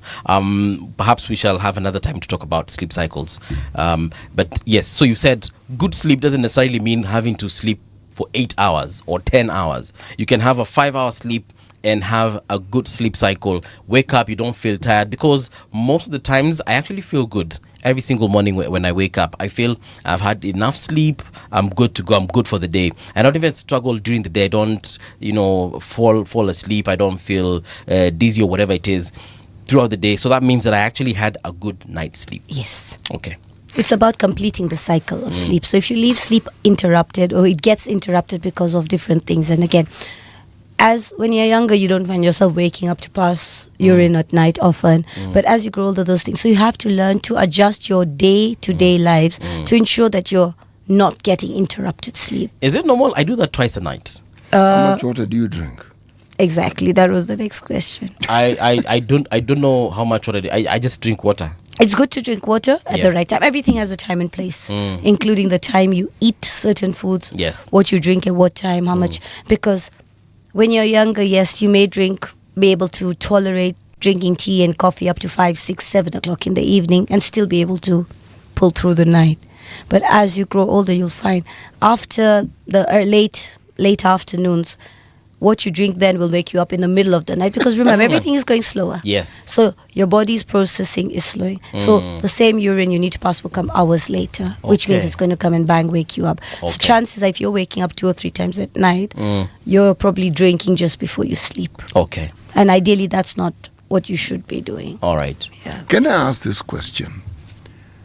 There are certain constants that one understood at a certain point in time, and with regards to the life of an elderly person, and that was the time you now have on your hands. My observation over time, from the time of my own parents, retirement required very serious planning if you are to retire and to stay well and healthy over a long period of time. I say this because retiring into a rural setting has its own demands. But now in my time, there is something which is even more interesting. The children, unless you plan and think ahead, remain dependent for a very long time. Yes. So you can even end up taking care of your grandchildren. So you're free, yes, and I actually think that the idea of taking care of younger people is actually good for me. I'm talking about myself. Yes. Because it gives me drive, it gives me purpose. I have a reason to do something or the other. And I am not alone and I'm not isolated. Okay? And the younger people afford me additional meaning because they seem to value my company. Okay? But those dynamics in a setting like an African setting is welcomed. In the West, that isn't the case. Because when you get old and you have children, you're being targeted for what they refer to as a home for the elderly, which in my mind is just a holding station for the mortuary because people don't really live very long. Once they go there. Well, the thing is this. The doctor is here and this is what I want her to talk about. How do we function best as human beings? Do we function when we're around people who are our age mates? Or do we function best when we have this mixture of people who are our age mates, slightly younger and very, very young? What is the composition of the ecosystem in which a human being thrives well? In fact, you brought up a very important thing, something we are really, really trying to push for, what we call intergenerational interactions. Intergenerational interactions is very, very important as we go into the aging process and in the healthy aging space. Why so? Because when we are younger people now tend to isolate themselves, even as young people, because we are gadget friendly now. We're in a society where even the young within a social circle are not able to interact. They're interacting with a gadget, with another human, but it's still not face to face. Through a third party. Yes. So that lack of social interaction is causing a lot of problems. There's something we call early onset dementia. I mean, it's always been there, but it's far more prevalent now than it used to be before. You know, dementia used to be known as something for old people, like it was a very normal, in quotes, thing, but it's not a normal thing. Losing your memory can never be normal, but everyone associates that, we're going to grow old and we're all going to just forget everything at one point. It comes back to the question he asked. Intergenerational is where they are learning to learn and get skills from the older generation. There's a lot that the older generation can teach the younger. The younger, by interacting with the older ones, are giving them, as he says, a sense of purpose, a sense of inclusivity, and a sense of social interaction, which is great for brain health. Because in that exchange of intergenerational ideas, it works both ways. Wisdom is passed on downwards, and I'm sitting on the fence. I'm in the generation that sits on the fence. I don't like gadgets, but I have to like them because everything's going that way, and I'm raising kids who are highly dependent on them. So if I don't know what to do with them, I can't help them. But at the same time, it's my 5-year-old or 6-year-old who's going to come and show me what to do. And that's the same person who's going to interact with my mother to show her how to use it, which means she's getting a skill. The brain has something we call neuroplasticity. The ability to learn never diminishes. Okay. Your eyesight will diminish. Your muscle, you lose muscle as you grow older. You lose hearing. I mean, these are the natural things you may. Your breathing will, your elasticity of the lungs will reduce as you grow older. But your brain's capacity to learn new things every day never changes. Even a patient who has dementia, if you know about dementia, which is memory loss and cognitive dysfunction, are still able to learn new things. They just can't remember what they learned for very long in the case of dementia. But the ability to learn will remain. Daktari, when does some of these things you're mentioning, for example, let's talk about eyesight and your hearing capacity. When do those things start having a significant change? When you can notice, okay, I might be having a problem with my hearing or my sight. Okay, so like we say, for back in the days, it used to be life starts at 40. In actuality, life starts declining at 40. So when we look at it, when you're younger, you're still growing and everything's still in growth Yes. space. Then comes the plateau phase where you're grown, you're fully grown, you're not going to grow taller, your shoe size isn't changing. Then comes a point where you're going to start losing things, and at 40, 45 is when that process starts going downhill. So at the most important years of our lives, really, in preparing for the later years of our life, is that point. Of course, when you're younger, you should be taking care of it, because that's building the blocks you need. You're putting out the foundation of how you're going to be at 60. But what you do between your 40s and your 50s is very important. And unfortunately, those are the most stressful years of most people's lives. The 40s now. Yeah, because that's when you're right in the middle of life. Young children, older parents, life's everything around life is happening around that time. It's That's literally at a balance. why, it's at that point where the pressures are equal to the sense of enjoyment, and the responsibilities and the burden of the responsibilities are also at very like leveled space. But the decline on your body is starting then.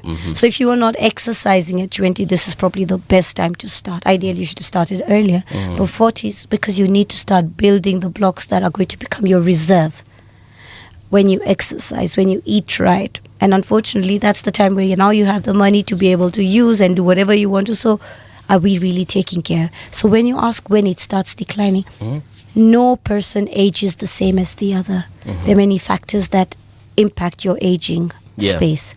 And that's why it's not a one size fits all kind of space. You could have a 70-year-old who's running a marathon, and you could have a 70-year-old in the same space who's bedridden completely. Yeah. It's all now dependent on how many medical conditions they're suffering from, what kind of life they've lived, what are the environments supporting them in that place. Do they have a social space? Do they have financial spaces? Are they living in a conducive space? Are they at risk of falls? Yeah. Are they at risk of being totally isolated and going into depressive spaces? Is their cognition the same?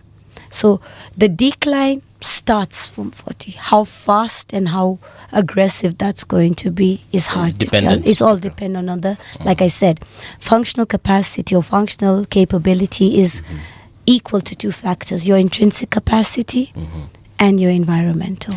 I've had my grandparents live for a very long time. Unfortunately, only one of them, of the four, is remaining. So my grandfather from my dad's side, he died of pneumonia. My grandmother, his wife, died of tetanus. She hid this wound for a very long time. By the time it was discovered, too late, unfortunately, she died. My other grandfather from my mom's side, he died a couple of decades ago. He was quite old. How old were your grandparents when they died? My dad's side, they were my grandfather was 91, I think it was. My grandmother was almost reaching 90, if I'm not wrong. Could be wrong on that. But the reason I brought them up is this. They seemed very healthy up until the time when they got sick, because that's when they died. Like, they died really quickly because of the illnesses that they got. But they were quite healthy. I guess it's because of perhaps the lifestyles that they led. I see other grandparents, going through difficulties. For example, some of them are even using diapers. At what point does it get to that I have to use a diaper as an old person? Again, it's all dependent on the kind of underlying conditions you have. In case you have urinary incontinence, in case you have, again, the cognitive impairment, you may have a back issue that's affecting your nerves that makes you incontinent. So it's all dependent. Not every old person will be on a diaper. It's not like, because when you say that, it's like, as a younger person, you'll be like, oh my God, one day I'm going to have to use diapers. Or one day I'm going to have to start using dentures. They're older people, if taking care of their oral health for the longest period, they don't tend to lose their teeth. They may lose one or two, but they'll still have a good set of teeth to be able to eat. They don't, there's certain things that we come with as we're growing, and that's why we're scared of growing older, that, we're going to not be able to walk on our own, or we're not going to be able to, see, or we're not going to be able to hear. Yes, hearing, losing the ability to hear properly is there, that comes with age, but it's not always a necessity that you're going to lose your hearing. Yeah, like my grandma now, the surviving one, she's well over 90, and she looks stronger every single day. Whenever we visit her, and her faculties are fine.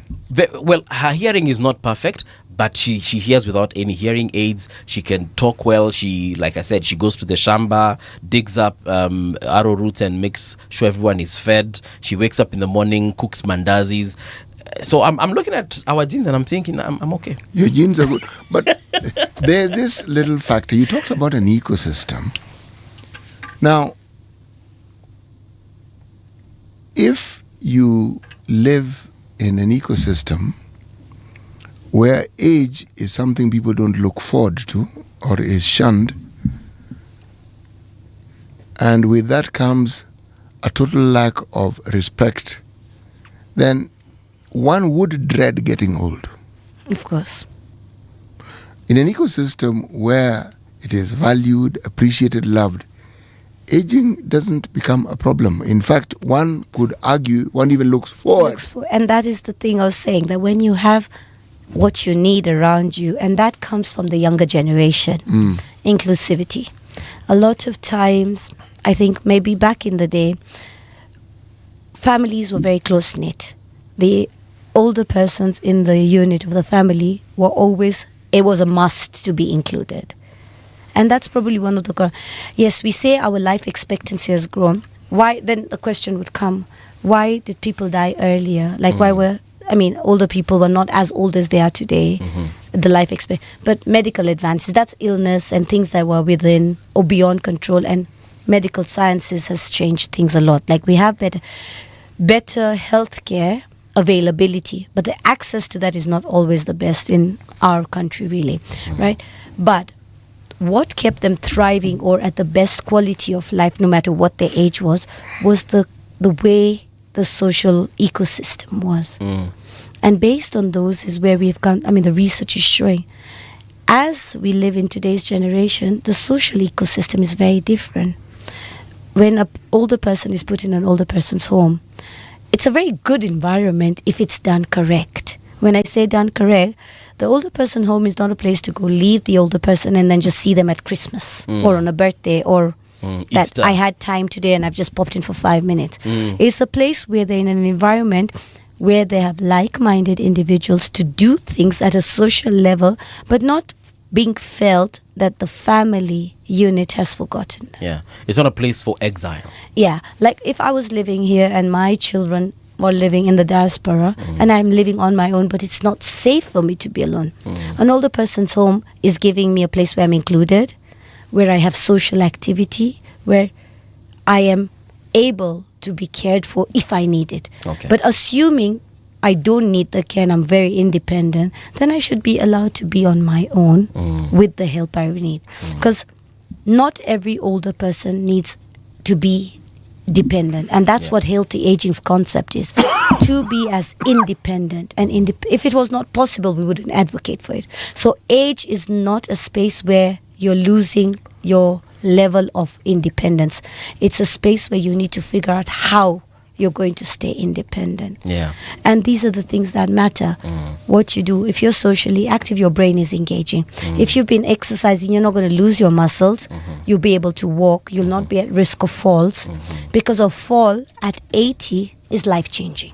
Yes. A fall at 20 is not life-changing. Yeah. You'll heal and you'll move on and like nothing happened. But at 80, a walking, talking individual who's still able to contribute can suddenly lose everything they had. Completely. Yeah. They may not be able to, because that's something we call homeostasis.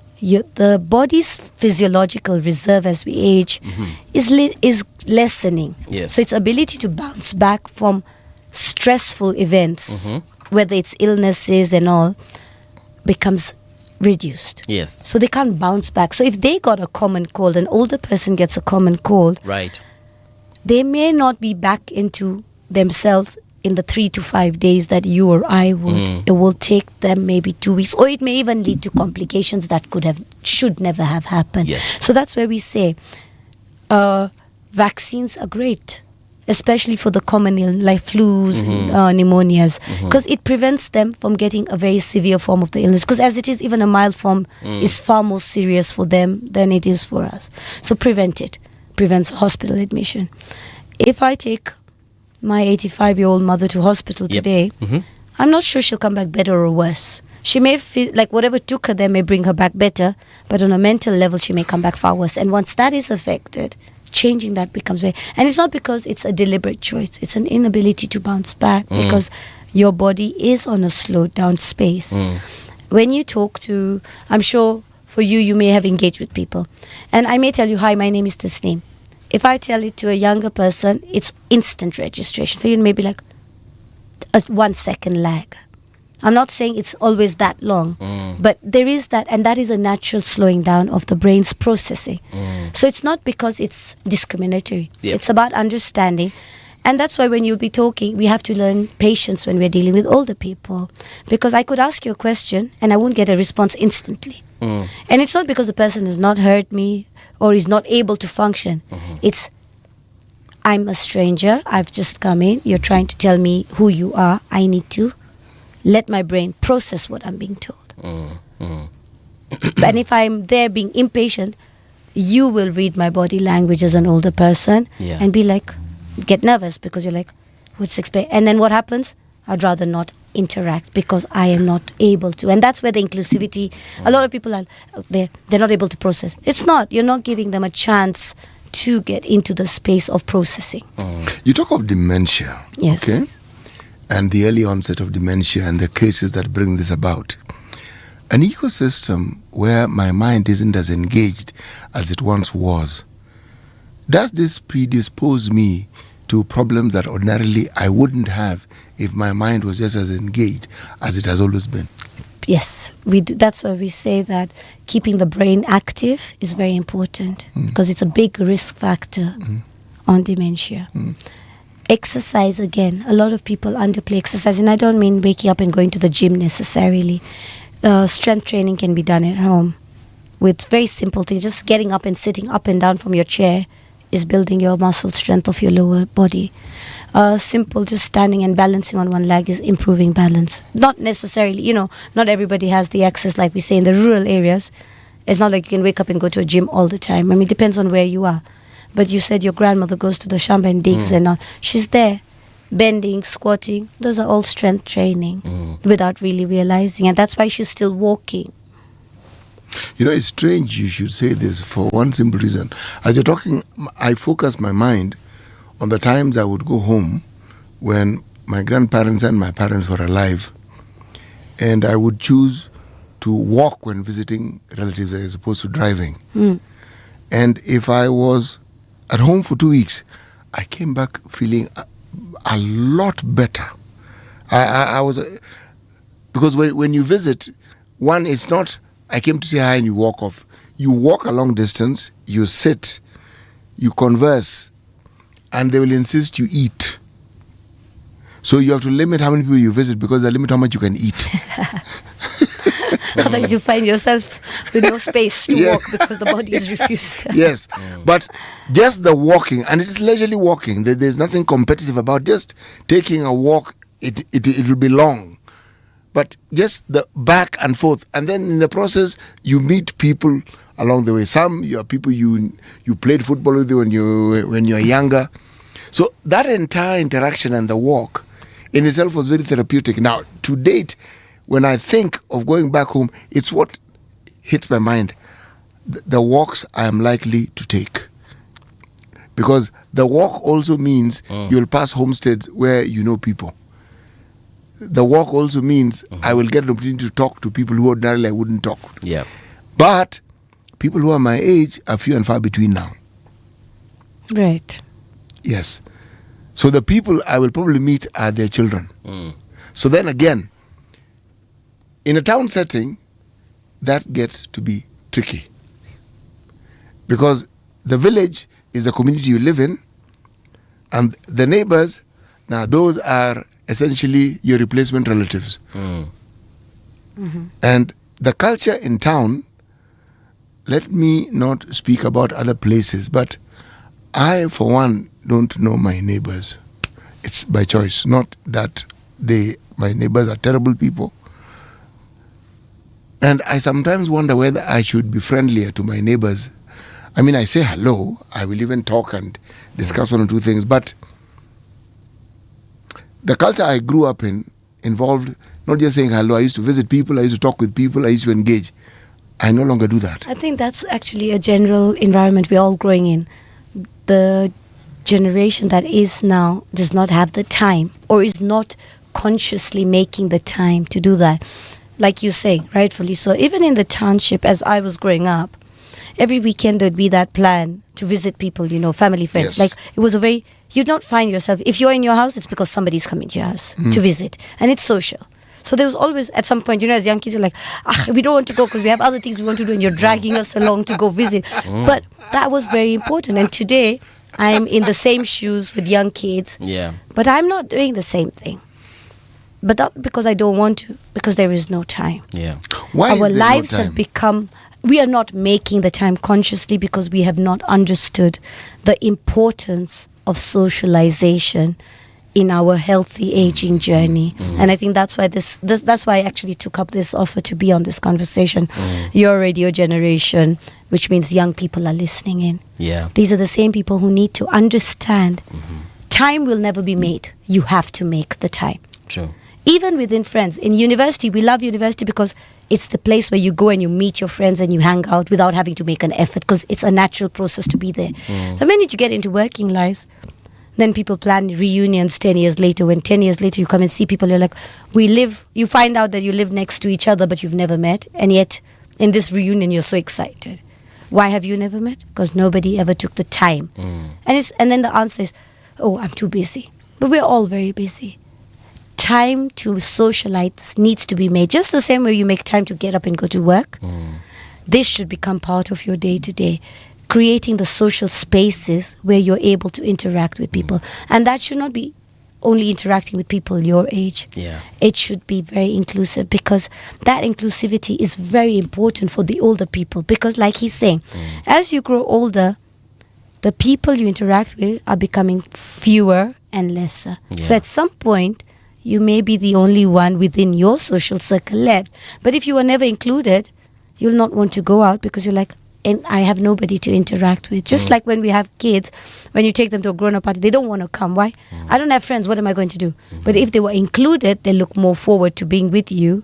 And you create that space as a parent to make sure your children are not going to get bored in a space where it's an adult, social interaction, because then they have nothing to do. But the sad part is today you'll drag your kids along and you'll give them the phone to pass their time. They'll be sitting on their gadget. So you as a 40, 45-year-old are having your social engagement. But if that environment was not child-friendly, what is your kid going to do? Spend 5 hours on a gadget. True. Through and through. And that is a standard norm. Because then the parent would be like, so what do? I need to have a social life. Yeah. So you need to make sure, and that would happen. And now the same setup, let's reverse it. You have an aging parent with you. You want to go out. You're like, if I take them, where will they see it? Who? So create environments where you can still interact with them. If I can talk to a 40-year-old, why should I not be able to talk to an 80-year-old? And it can be a very interesting conversation. Yeah. And the reason I say this, I'm a biker. I ride bikes, and we're part of a biking association. Yeah. So the ladies are constantly out and about and doing things. Now, my colleagues who ride with me are very used to it. When we have an overnight or we're going out, I will not ride. I will be with my car for simply two reasons. My kids are coming with me, and so is my mother. And interestingly enough, I came to realize everyone enjoys my mother's company more than they do mine. And I'm like, oh wow, thanks mom. You're the third wheel. Yeah, I'm like, oh, thanks mom. I feel very included now. And that's when I've come to understand, given an opportunity, the older person is a lot of fun to be around because they have so much they want to share, but there's nobody to listen to them. And when they start, it's so exciting because you're like, oh my God, you could do this. And you're looking at an 85-year-old who's telling you how they used to ride once a while, and you're like, Mom, you never told me that. But if I had time to sit and talk to her, maybe I would have heard. You'd know, yeah. But now I'm making the time, and my friends and I are learning. So we actually enjoy. And in that same space, my 12 and 8-year-old are also there. Nani, really? And then that picks home. So on the way home, they're still having the conversation. But if that space was never created, and those are spaces that are not hard to create. It's just being self-aware and aware of the space you're in and the people you're with. and trying to create that space that you could have your party, but have a section the way you would. Why do we have child-friendly areas in homes that are being built now in apartments? But are those same apartments looking at building older person-friendly environments? Yeah. No. Because now if you look at all the apartment complexes, what has become a selling point? Oh, there's a child's playground. Before that wasn't available. If I look at the and that's why I say holistic. You need to really open your mind. This is not about the person as a medical person in a hospital. It's about looking at and these are all the things that will give them the health they require. So what you're saying essentially is, when you consider the things that one needs to engage their life in, you are actually engaged in a wellness process. So essentially you are forestalling an eventuality that people assume comes with age, as in constantly visiting the hospital, because you will not be unwell. Yeah. So you will not need to go to the hospital. Now, for those who live in town, and I'm talking about the town because more and more the urbanization has crept into our lives, even if you're in areas that were previously predominantly rural. And one of the hallmarks of urbanization is isolation. I touched on it. But how then? I noticed, for instance, there are meetings that people have in the courtyard I live in. Now, I am confessing, I very rarely attend those meetings. Is there a reason you don't? Yes. They hold them at a time when I want to take a nap. And there we go. Inclusivity was not considered. When you think of children, you'd be like, oh, a baby has a nap time, so we need to plan around nap time. But when it's an older person, we assume we don't need to plan around their conveniences. But if it's just a little adaptation here and there, it can be happening. But I'm the odd person out in the sense that I am the person who comes to work when other people are sleeping. So maybe it is I who needs to be more considerate for my neighbors. You see, we say interaction is always a two-way street. Some from you, some from the other. So if you're willing to do that, it's a conversation you could have, and they should be willing to hear it out, and likewise. And there's always a middle ground that can be found, I believe. But not in any case. But I have a neighbor who always gives me a breakdown of, they make sure they give me a breakdown and tell me. And you see, that in its own is still a social interaction for you. But again, it's not always the younger generation's fault. Even the older people, like for example, like I said, hearing loss is a natural thing. Now, as you age and you can't hear and you're not willing to get the help you require, or you're not wanting to get here, a lot of older people hate hearing aids. Yes. And they just say no. Sometimes it's about the stigma attached to it, or the stigma of aging, or the adaptation, the time it takes to just settle into a hearing aid, right? But when you lose your hearing or the ability to hear as well, and every time you're in a conversation and you have to be like, pardon, after a few conversations, you'll stop saying pardon. You'll just stand there and listen, where the other person assumes you're hearing, but you don't, and you won't ask because you don't want to be like a bothersome space where you ask somebody to repeat. What happens slowly? You decide, I'd rather not go out because it's hard to engage. Yeah. You isolate. That there itself is a big risk factor for isolation, depression, and dementia. And it makes you feel worthless after a while, because then you're like, and your kids don't understand because they're like, let's go, and you're isolating without wanting to say why. Because you're not aware that if you just fix this, you get your life back. It will take some adaptation, and that's why you say it's okay to understand what needs to be fixed. Hearing is a human right. Access to a hearing aid should be part of one of the easiest, and that's one of the other aspects of healthy aging, access to healthcare. In our country, unfortunately, hearing aids are like a luxury item. The common man, an expensive luxury item. Expensive luxury item. Yet they should not be. Do you have an idea of how much they cost? Look, there are ranges. You can get a hearing aid for as low, when I say low, it's relative again, as $300. So that's roughly 40,000. About 30 to 40,000. Yeah. To as high as 500,000, depending on what you want. $500,000 or Kenyan? 500,000 shillings. They are associations that deal with matters of hearing loss and the like, And there are people who are trained medical doctors, who are ENT specialists, who work to try and ensure that these services are easily accessible to people who cannot even afford that. But part of the problem is that most people don't even know. Exactly. So you see, it's also a level of ignorance and the awareness of knowing how important that gadget is.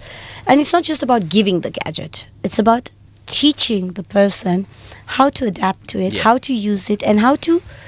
I mean, it's like saying, if I have to use a walking stick to walk, I'm not going to be the most comfortable with it until I get used to it. But if somebody told me, I just take it and walk, the assumption is that it's supposed to be very easy until you use it and realize, wait, this is not as easy as it feels. So given the right information, how taken through the journey makes it easier. And once you get used to it and have the support on, for example, I'm talking about the hearing aid here, then you become more engaging, more willing to socialize, more willing to be out there, because you are able to not be like, what's going on every 5, because that makes you also feel like, I don't want to be here, because even the person talking to you will start getting irritated. I mean, it's a natural thing. Okay. Right? Same thing with your eyes.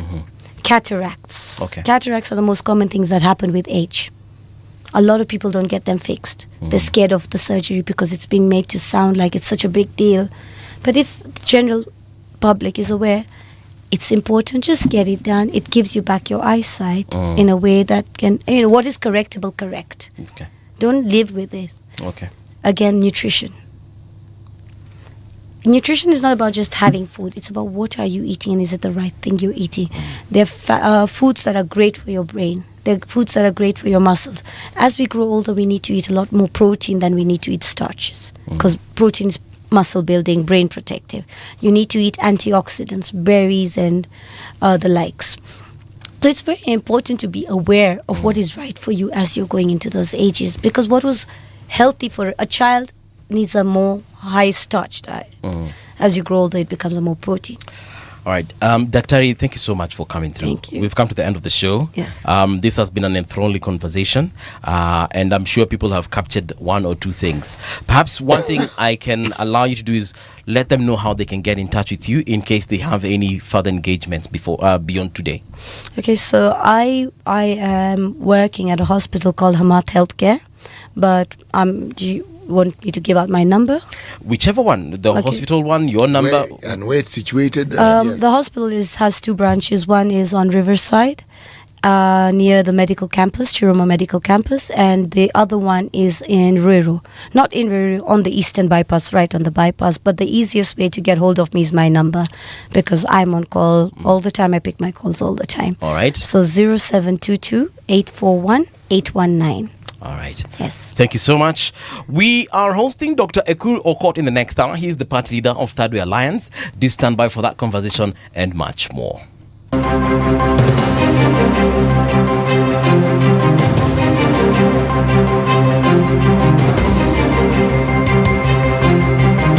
This is the Radio Generation News. Good morning, I'm Winnie Maganga.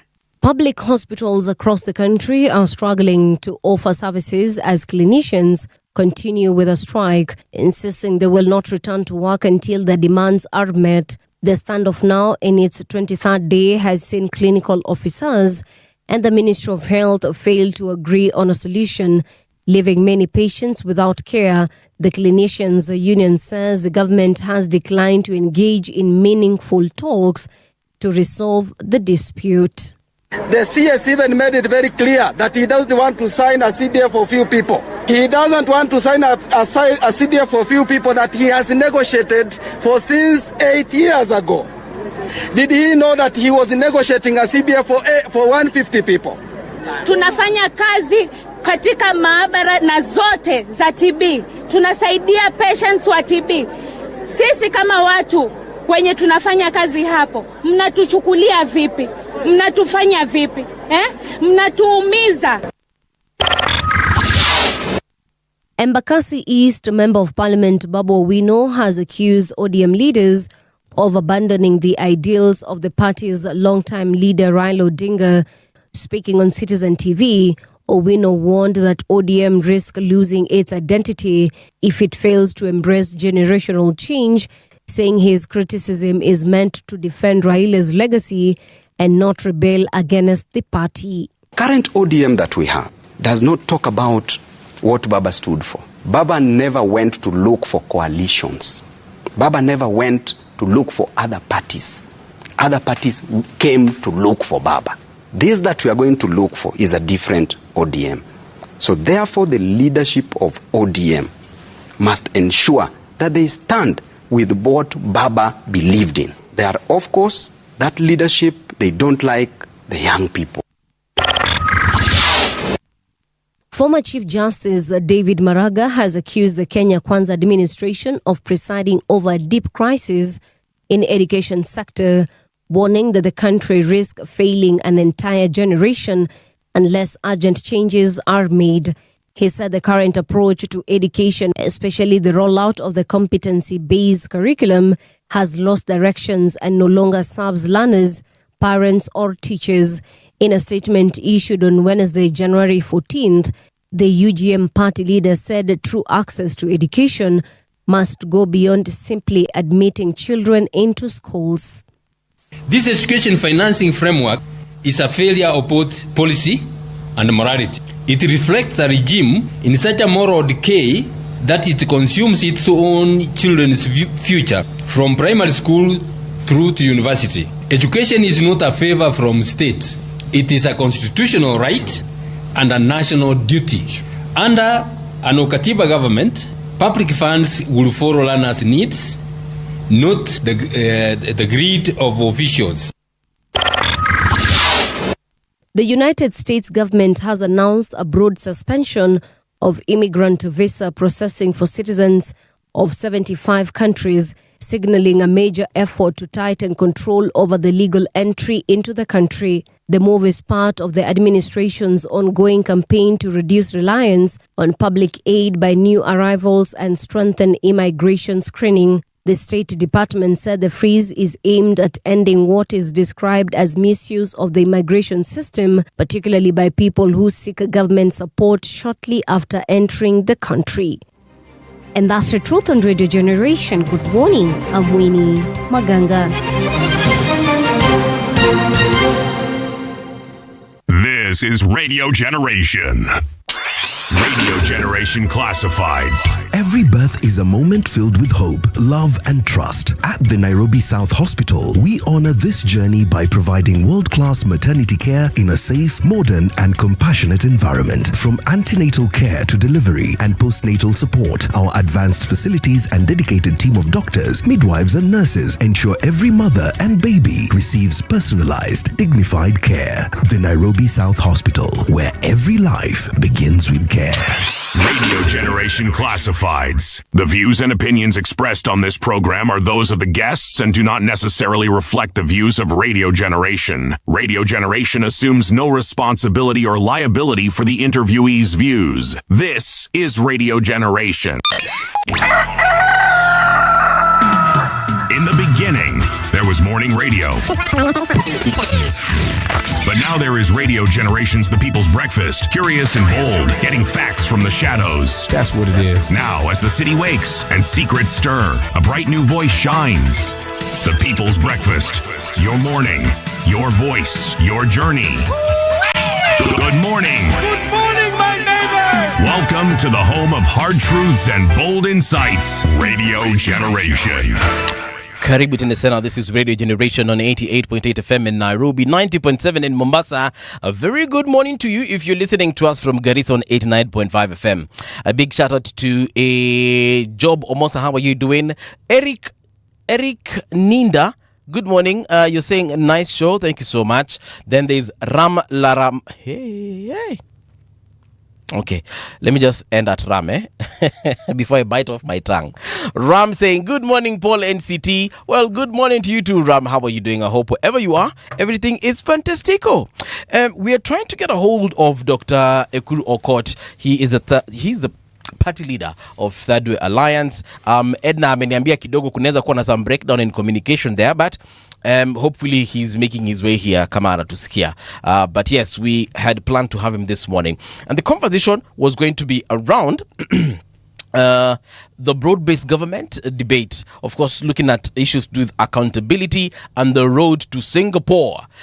I know some of you, whenever we mention this Singapore thing, you probably go like, but guess what, guys? Imagine it's a conversation we really need to have, because for us to understand why, when, where, and how, we have to understand, the genesis of this particular conversation. Yeah, so Daktari Ekuru, kama unatusikia, hebu pigia na umwambie kama unakuja ama hii story tuchore. City Muga, karibu tena sana to Radio Generation once again. Paul, thank you very, very much. Yes. The conversation we just had with Dr. Tasnim on aging. Sasa amesema tusiseme elderly. Sasa sijui tutasema aje. Juu iko kwa ulimi yangu na sijui kama itatoka hivi rahisi. But I'm going to say it anyway. There are some things she has mentioned there, and especially when she says that life begins to deteriorate at 40. Sasa hiyo ndio miaka tunaenda kuingia CT. What is the doctor trying to say? She was very specific. Should I be worried? She was very specific. Yeah. The deterioration is not that the quality of life deteriorates. Right. So the reference point was your body. Everything about you and everything about the growth of you physically, yes, comes to an abrupt end. In this sense, when I say abrupt, this is my interpretation. You're not growing taller. Yes. Okay? Right. You're probably going to grow wider. Okay? Your feet aren't going to grow bigger. Yes. Did you just say wider? Yes, I said wider, yes. Okay. Yes. Okay. The circumference will increase. Okay? Now, the decline in whatever it is that you took for granted in your youth will set in. It isn't instant, it isn't sudden, it is gradual. That is why there is a great deal of discussion and talk about lifestyle. Whether you exercise, what you eat, how you eat it, when you eat it. All these discussions become pertinent because it is more important at that point in time. And when you start early, yes, by the time you get to your 50s and 60s, you'll cruise through the 50s and 60s and you will not have much problem. On the other hand, if you don't, then there are very many issues that will now come knocking and they'll start visiting you. Yes. In my opinion, that was the context in which she was speaking. Yes. Okay. Like I said, hiyo ndio miaka sasa tunaingia, wacha tuone kutakuwa namna gani. Itakuwa mzuri bro. Let me tell you. Kama siti alitoboa, sembuse sisi wengine. I mean, surely. Let me tell you. The 40s will whiz by. Like, yes, what will make you understand that they've whizzed by are your children. Because they'll be much bigger. And you'll be looking at these children and saying, but this child the other day was just... was just changing diapers. The other day here and was going to primary school. The other day, and you won't feel that much different in terms of how... Generally, okay? Unless you are beset by a certain ailment that you are not anticipated. But beyond that, it's when you get to 50, you say, hey, you mean I'm now 50? Okay? Yes. If your genetic makeup doesn't give leeway to a lot of graying, then you will actually find by graying you mean gray hair? Yes, that's graying. Okay. You will find that you, as I said, how you feel. You start worrying about how to get up when you hit to 60. Yes. That's when... Tell me, how difficult or not difficult is it to get up? It's not getting up. Is it from a seat, from a bed, or just generally getting out to stand up, getting up to stand? You are aware you are standing up. When you're younger, you're not aware you're standing up. You just get up and you go about your business. As you get older, you pause. If you were a sports person and you played some of these, people call them contact sport. I call them collision sport. Rugby. Oh, even football. You play tennis, and you put a lot of strain on your muscles and on your joints. The invoice comes due then. Yes, you suddenly find that certain things, there are aches and pains in certain parts of your body. When the weather changes, your body seems to have an understanding with the weather, so it also starts changing for you. Yeah, you can go to sleep well, and in the morning you wake up and you have difficulties getting up because there's a very sharp pain on your leg, and when you went to bed, that pain wasn't there. Yes. It's like your body becomes part and parcel of the meteorological department. It feels the weather. Yes, exactly. The same way we are told that animals can tell when it's about to rain. Yes. Yes. I used to consider it a huge joke when my grandmother would tell us that, in those days, part of the healing process, they would have incisions on your body and they would put whatever medication it is that they thought the concoction. So she had some of these scars on her back. And it was about to rain. She would tell us, ask us to scratch the back for her. And she'd say it's about to rain. And actually, spot on. Yes. Every time it was about to rain, somehow those scars got itchy. The scars? Yes. They got itchy. Aye. So hiyo ndio unasikianga tu washago anasema ni uchawi hiyo. Yes, uchawi. Of course si uchawi. Si uchawi. Animals, we dull our senses when it comes to understanding our environment and everything within it. We dull our senses. Yeah. Because there are all these appendages that we are attached to and they occupy our minds.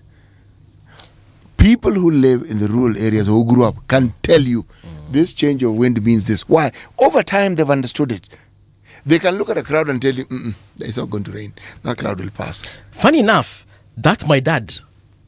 My dad looks up in the sky and just says, ipatia another 1 hour itaanguka. And sure enough, anything from 40 to 1.5 hours, it rains. Yeah. You see, they have used the powers of observation over time and experience. So they know. They are accurate because they have the data and they have the interpretation. Yes. And why? It's part of their lived experience. So they know. And they know it to a T. You can argue if you like. They won't argue with you because they know what they're telling you is true. Why? They've seen it over and over and over and over again. There's a certain sunshine which has a certain degree of intensity. Joto. They'll tell you it's about to rain. I think the sun is shining. Oh yeah, I experienced that during the Christmas season. Yes. To go Ushago because I told you I spent a very long time there. You did well. Nilienda huko nikajibamba sana. Let me not lie to you. My expenses are huko Nairobi. You know Nairobi you spend a lot of money. It's a hardship area. In Sharks, everything kuku ziko hapo zinakimbia. You just get one, eat. Kunde ziko kwa shamba hapo, just eat. So the point is, I saw that in Sharks. Actually, a lot of people in Shags, they because of the heat, ulikuwa unasikia anasema hii inaenda kumwagika. And I'm like, what do you mean? And by the way, and were they not right? Oh yes, it doesn't take 4 hours before it rains. I'm like, how did you know? So yes, you're right. There are those things we that come with age, experience, lived experience, and so on and so forth. There's something that we also need just to remember, and the Daktari has really ameiweka vizuri sana. So amesema the things that you do right now are basically preparing you for that age, for that time that we are talking about. So that means the diet that you're eating right now. Oh my friend, it's definitely, City has said receipts, the invoice rather. The invoice will come whether you like it or not. Well, the invoice comes. So chakula ambacho unakula. There's something you've mentioned here about muscles, especially if you're playing contact sports such as rugby and you're a bit rough. Rugby is not a contact sport. Rugby is a collision sport. Exactly. So if you're playing such games and you never took care of your muscles, then especially repairing them after damages, we are told eat proteins, especially after going through a stressful period such as a rugby playoff or athletics where umekimbia muscles or you've been to the gym so much. And you wake up with muscle aches, you're actually supposed to consume proteins so that you can repair that muscle that has been torn because they're micro tears. So protein. Yes. It's found in chips. No, chips. Yes, it is. Najifanya fala. But no, chips is what? Carbohydrates, lots and lots of carbohydrates. And of course, carbohydrates translate to fats. Because apart from, forget the fat that has cooked the chips. Chips imepikwa na mafuta for sure. But carbohydrates are later broken down to fats in our bodies. So they're converted rather to fats. And that's how you grow bigger, you grow fatter, you more or less add weight because you've consumed lots and lots of carbohydrates. So your body converts it to sugar. And then when you have excess sugar, it is now stored as fat. So you need to do proteins. Proteins, of course, are your meats. Yes, and then we have the vegetable proteins or the plant proteins as we like to call them. Your ndengus, your beans, your lentils, aka kamande, So those grains have actually lots and lots of proteins. But of course, we also have the ones that are rich in carbohydrates. For example, they have some, and we were told by another doctor here, I'm forgetting his name, the gentleman who gave you a book on nutrition. As much as we are told that they have proteins, they also contain lots and lots of carbohydrates. So sometimes just eating Dr. Daniel Katambo. Dr. Daniel Katambo, yes. Sometimes eating beans, you might think that you're consuming proteins, but if you look at the amount of proteins plus the amount of carbohydrates, the carbohydrates are actually more than the proteins in the bean. So for people who do not have allergies to meats, for example, the people who are allergic to beef, allergic to pork, allergic to chicken. Are there such people? Yes. Okay. Yes. So what do they eat? So now these are the alternative proteins you're told to eat, the plant proteins. You would be less in need to them, less allergic to them. However, let's not forget there are people who are highly allergic to things such as peanuts, and peanuts still have proteins. So saa zingine pia ni kwenda kwa daktari ujue what you can do and what you can't. What you can't do, what you can consume rather, and what you can't consume. But yes, going back to what Dr. Tasnim has said, what you do now. You have said the invoice inakujanga later in la? Inakuja. By the way, hiyo kitu.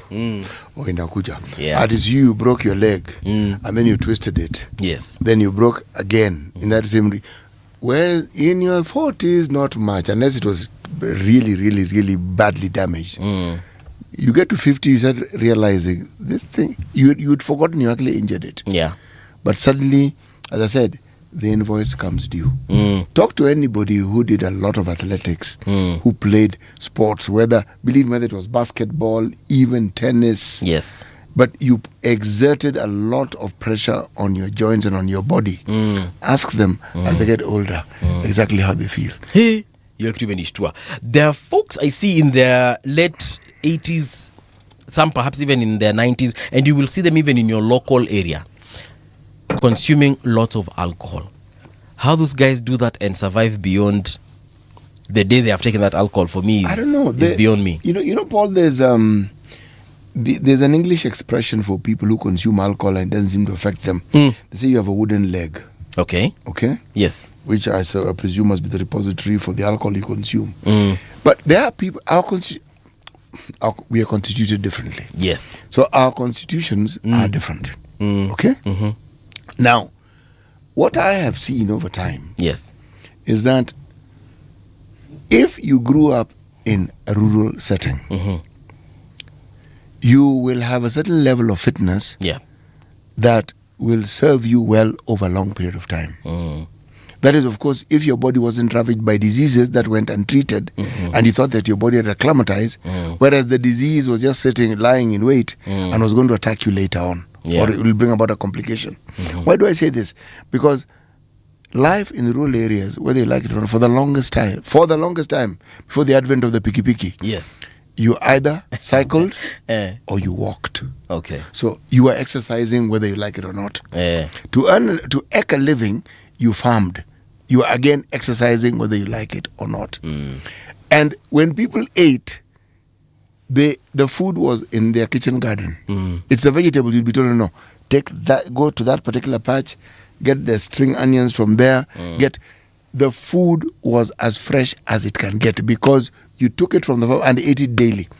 What I'm speaking of is historical and some people have never witnessed it. Yes. So they don't even know it happened. I witnessed it, so I know. And even the maize, once dried, all you went was for the meal. Yes. There was a stone for grinding it. And we were taught this by our grandmothers. So you knew that is what was eaten that day. My friend, you were eating seriously organic food on a daily basis. Yes. What I found strange upon reflection was that in that era and that age, barring a drought that caused problems, people were actually self-sufficient in food. They had food security. They could eat. They planted what they ate. They had enough. That doesn't pertain now. No. It's a completely different setup. Partly because, one, the market economy where everything that we eat more or less has to be bought.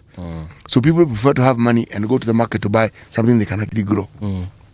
But then also, younger folk have abandoned anything that has to do with the rural life. And more so now with the advent of the county governments people prefer to be in shopping centers, young men and women, shopping centers or in a town setting, but not at home farming. Farming is no longer cool. No, City, it's actually coming back. Where is it coming back? Lots of young people are getting back into farming. Where are they doing this? What I can assure you, for example, if you just get onto YouTube here in Kenya alone, we have a lot of people, young people, and I'm talking about people perhaps younger than me, who are showing us how to do farming. So it could be farming in terms of animal farming. So we're talking about poultry, we're talking about mbuzi, we're talking about beef farming and dairy farming. We're also talking about other types of poultry such as kuweka bata mzinga, kuweka bata, peacock, quail farming, and so on and so forth. Young people are actually doing this. And rabbit farming, almost forgot that one. Rabbit farming. I actually know of certain individuals who are doing onions, who are doing capsicum, what we like to call bell peppers. So capsicum, the green ones specifically. I know of even groups on social media. We're talking about Facebook, sana, where we have groups of people doing mushroom farming. People, and they actually even have communities whereby they talk about the market. So in case you have little yield and you know of a customer who needs X kgs of mushrooms, for example, you just get in touch with the community and you're able to be supplied with the amount of mushrooms you need. So it might not be done as much as we expect it to be, but it is actually happening. And this is organic farming, because when you grow such things as mushrooms, when you're doing poultry farming, not poultry, when you're doing rabbit farming, this is more or less organic. Producing organic foods. I know folks who are also doing this other farming. Hizi mimea inaitwaje? Plantain, and so on and so forth. So yeah. Kuna watu wanafanya ukulima ni venye maybe number si zile tuna expect, lakini zinapanda. In my opinion, zinapanda. It's becoming like a trend, because at the end of the day, they like saying this: the enemy here is poverty. So anything that is getting people out of poverty, they are doing. What I know people are doing a lot saizi ni poultry farming. Sana kuku, broilers. That one is happening a lot. It's like everybody is getting into that particular line of business. They're doing poultry, na ni zile kuku za tunapenda kuzita za kizungu, si za kienyeji, and it's happening all over the country. In almost every county, you cannot lack someone who's doing poultry, and they are doing it large scale. I know of people who are keeping up to 1,000 birds. Ni on the lower side. Some are keeping even much bigger numbers. Would you say that when you look at the numbers of the people that the areas they come from, that the people there are self-sufficient in food? Because when you talk of birds of that numbers, yes, these are people who are in the business of rearing chicken, or they're in the business of farming. That is good. It means if you are in the business, then you produce a lot of it, and it's then made available to others. Yes. Okay? Yes. But the whole thinking, if I understand it, of the sort of farming that our grandparents got into, it was never commercial. It was to sustain themselves. The reason I ask this is, it points me to one, the focus that county governments ought to have when it comes to food security and the production of food within the counties. What can be done? Why? Because every county in this country has indigent people who are not able to feed themselves, people who need support, people who need nutritional help. Okay, and when food is produced, so long as it's produced, it means some of that food can go towards helping people. I was reading a certain note that was sent in the chat forum of the people I joined Form 1 with, which was in the previous century. And one of them is a guy called Mutua. We used to call him Simon when we were young. Then he decided there's a name he has, he doesn't use, so he uses it now. Yes. And he was telling me about a movement that has begun in Mombasa. We are heading towards the Ramadan period, and it's a movement that is deciding and is determined to promote giving those in need and those who beg food as opposed to money. Yes. Okay? It says it's catching on. I personally think it's a very, very good idea. Yeah. I think it's an excellent idea. Because if somebody is begging, we presume that among the things that they will want to do is eat. Yeah. But because that is a push, it then separates the other needs that somebody may have. Because if you're being given food, then you have food. Okay? You can eat. So, if you have other needs, because if you really are poor, then you don't have the means to actually sustain yourself. And if you don't have the means, then you will need help. Yeah. If you need help, then it means one has to be clear about the sort of help that you may need and how it is that we can categorize it. Why am I bringing this thing up? I'm bringing this thing up because the people who are at the end of this discussion and who need are usually the elderly. Yeah. Because they are no longer able to do any hard menial work. They're not able to do what they used to do, and yet they're alive. So if they're alive, then they need support, and the support comes in terms of the food. Now, we haven't grown a culture of old people's home because people we still think in terms of a rural home. We still think of people in the rural home people who live in the rural areas looking after the elderly. But if you are really old and you are infirm, you are beset by infirmity, then you will need assistance. Yeah. Yes. You know, you mentioned the coastal area, and then I remembered we also have fish farming. Lots of people are also doing fish farming along our rivers, and in our lakes. Then, of course, let's not forget the ocean. Then there are those who are doing now farms. Where they, like in Thika, I visited a farm in Thika. Man, that place is massive. That farm is massive. They have dug these ponds, deep ponds, kept lots of fish in there. We're talking about sana the tilapia fish. Oh my goodness. Oh, and they're also keeping shrimp. Can you imagine that? They're keeping shrimp. Where? Hapa Thika. Wapi? Thika, hapa Thika. Shrimp. Hapa Thika. Hapa. Wanaeka wanyama huko.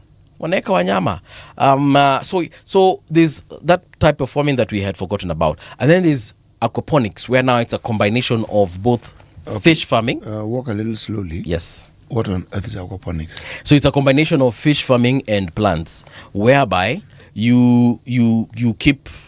I don't know which comes first. I don't know if it's the fish, then the water is transferred to the farm, or is it the farm, then the water is transferred to the fish. But there's that coexistence, where I think it's the fish that feeds the farm. So the water that you get from the pond, of course, because it needs to be fresh, and you're not going to just pump it out and throw it in the whatever. So you pump it towards the farm. Then now it feeds the farm. And now there are other people who are doing it in some kind of a greenhouse setup, whereby juu ni samaki, chini ni mimea. Yeah, we need to bring these folks to talk about this better than I am explaining it. But yes, it's actually happening. So there's that. So the fish produces, of course, waste, and they drop it in the water, and then the water has lots of manure as it's getting into the pond, and it's amazing. One thing I saw in that Thika setup I was telling you about, is it Thika or Ruiru? Niuko tu mahali uko Kiambu County. One thing I saw in the setup is that some of the fish, when they hatch, you can direct the gender. Like you can decide what gender to give them. So you can decide which gender becomes male, and you can decide which gender decide as the farmer. Yes. How? Akili explainiwa vizuri sana ni venye nimesahau. I was there maybe some 3 years ago. I can't remember well, but yes. I went there because I did a site visit with a friend who wanted to invest in fish farming. So when we took the trip there, these people explained to us, the farmer there explained to us how they do it. I've just forgotten. But yes, there's a way you can decide this particular pond or this particular basin. I call it a basin. That this bucket is going to produce female fish, and this one is going to produce male fish, and then later you will bring them together. They mate. They produce more fish. What sort of what type of fish do they breed? It must have been tilapia. Again, it was 3 years ago. Sikumbuki vizuri. Kitambo, bro. Sikumbuki vizuri. Nilienda, I was just taking a friend, but I just through accompanying him, I got some of this information. So we actually have this proper farming techniques that people are using to produce more and more food. So for the consumption, of course, of people, of humans, and some of it also for the consumption of animals, because and especially some of the, like when they produce the fillet, what we like calling fillet. So when they produce, you know, the English language is really strange. I know. It's written fillet clearly. Yes, but you will say. But fillet. is that English or is it French? Because if the T is silent, it is more. It sounds like it's French, yeah. Yes, it sounds like it's French. It's just like. But again, kila mtu na lugha yao, sio? Wakenya wanasemanga sachet, but mi nasikianga wazungu wakiita sachet, so whatever, man. You think that? And what about their names? The wazungu majina zao. Yeah, it's confusing. Kuna jina imeandikwa vizuri camp, then bell. It always pronounced Campbell. Campbell. Okay, now sasa. Oh, now there's another one called, mimi nilikuwa nikisema Colbert. I was told it's Colbert. Colbert amekuwa Colbert. Walai tena. Okay. Yeah. Well, this particular conundrum became obvious when a certain gentleman who was the son of Lord Delamere happened to have been involved in a shooting incident. By Delamere, you mean Delamere. Continue. And his name was Hugh. Yes. Now, the second name caused, well, in my mind, it was interesting to note. It was written very clearly Cholmondley. Yes, I remember. You remember Cholmondley? Yeah. But pronounced? Chomley. Chomley, yes. Say, okay, so Edley. Okay, mliweka hiyo kwa nini? If you're not going to pronounce it. Yeah. But again, people and their languages, that's why we learn them. Yeah. Okay? See, for example, you're Muga. Yes. We wouldn't call you Maga. Turkana. I was watching a movie where they actually shot that movie in Turkana, but the white men in the movie were calling it Takana. The Takana people. So for a very long time I was like, in Turkana there are people called Takana. Yeah, I was like, so in Turkana kuna, so I know the Turkana. Takana ndi akina nani. Yeah. So like I was saying, fish farming, big deal in Kenya, and they even make animal feed from some of the fish, like for example from the bones, the discarded carcasses, kichwa nini inasiagwa, and it goes even from other animals in the farm, nyama ya mbuzi, nyama ya ng'ombe. If you see how they make, and I'll send this to you, there's a documentary, they show you how they grind whole cow. Ng'ombe anauawa, hata hawafanyi mambo mengine zaidi hapo, just throw it into something that just grinds this thing, skin and everything, bone, teeth, kila kitu, just inasiagwa kabisa na inakuwa. And what do they use that for? Oh yeah, it makes feed for animals, proteins. What sort of animals? Dogs, cats, animals that are kept in the zoo, lions, tigers, bears, whatever consumes protein, animal protein. Yeah. When you mention that, I'm reminded of mad cow disease. You know, why is it then that we simply can't feed these cows, or the cattle or the livestock on what they were made to eat? You mean grass? Grass and grain. They can eat both, yes. Yes. And they survive well on it. Yes. This creativity that we keep insisting on, why? To increase production, obviously, to yield, to increase yield, productivity of this particular animal. So, for example, you want your cow to produce more milk. What are you going to feed it on? Proteins, because milk is made of protein and calcium, of course. So, you will feed it in feeds that will encourage the production of those particular products within its body. And the only way you can do that is, of course, feed it on more protein, so that it can retain the protein that it has. Because you see, at the end of the day, anyway, it produces this milk from what it consumes. And if it doesn't consume anything, then it consumes its own body internally. And that is how it will end up producing the milk.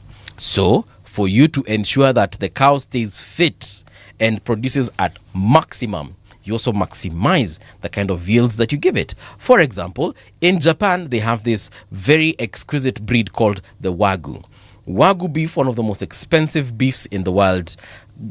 For example, here in Kenya, you would probably buy a kg for currently 25,000 shillings and above. 1 kilogram. That meat is super tender. And I hear them calling it well marbled. So when you cut a cross section of the muscle, for example, there's a very nice balance between the fats and the muscle. Yeah, so it is well marbled. Inakaa ni nyama poa sana. Ukiekelea kwa moto, inachomeka, inakuwa mwah.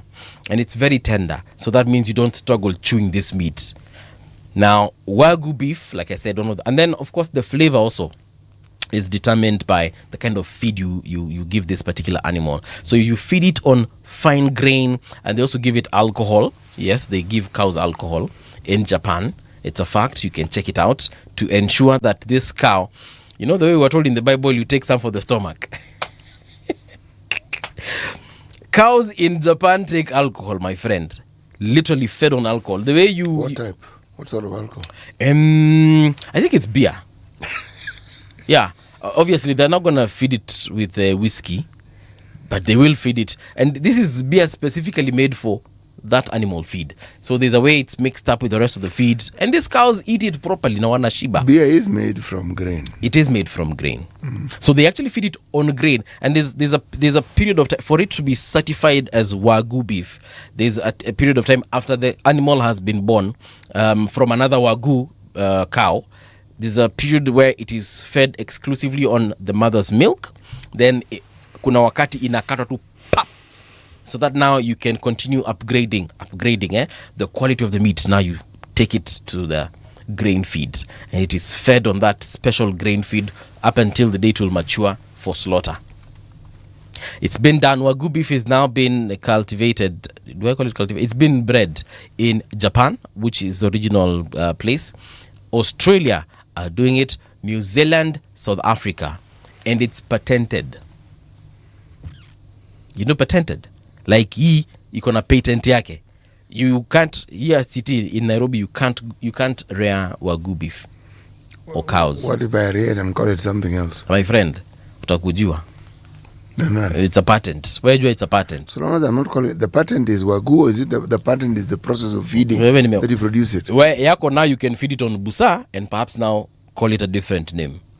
That's a general idea. Exactly. Yes. So like I was saying, farming in this country of ours called Kenya, imeanza kukua a big deal. Hopefully, if indeed it is so, and it catches on, then my friend, I want us to look at an article that I saw in the Star today. Yes.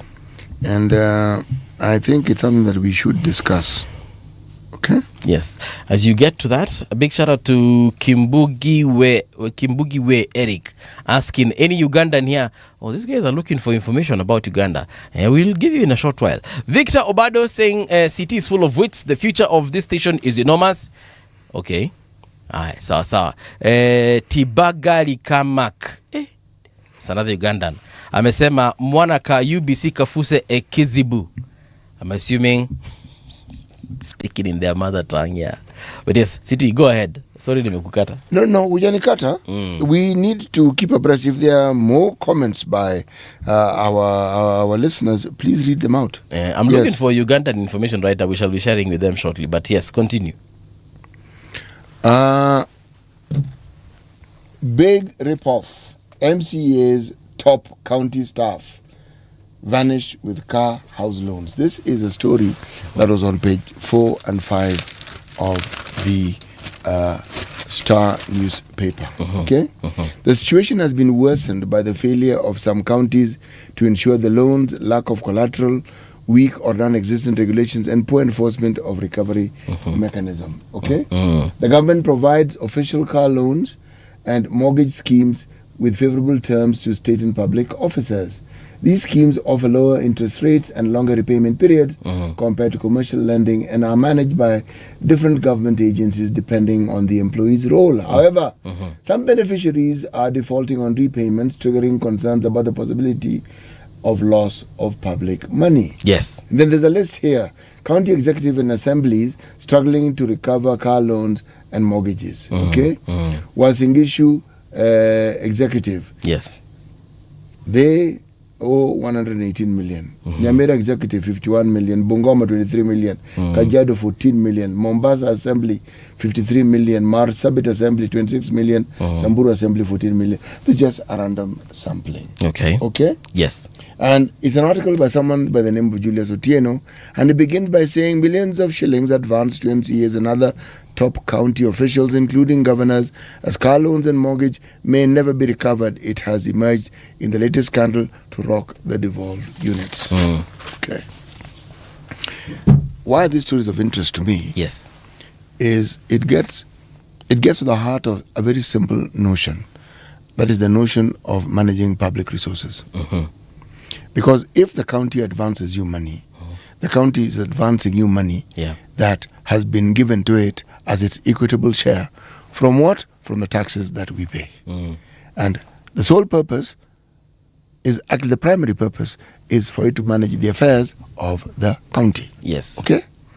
Now, the facilities that are offered to the officials who work within the county governments are there so that they can serve the people who elected them, or the people, if they are civil servants, the people who whose work, for whom they are working, because they are servants of the people, better. Now, the money is supposed to be returned so that other people can also enjoy the money at a later date should they need it. Now, when you stop paying back what it is that you were given or lent favorably, then essentially you're drying up the pot.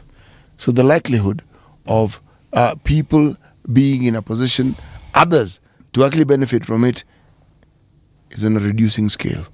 Now, this highlights the thing that we talk about from time to time, how it is people who we elect, the politicians, fail to be leaders.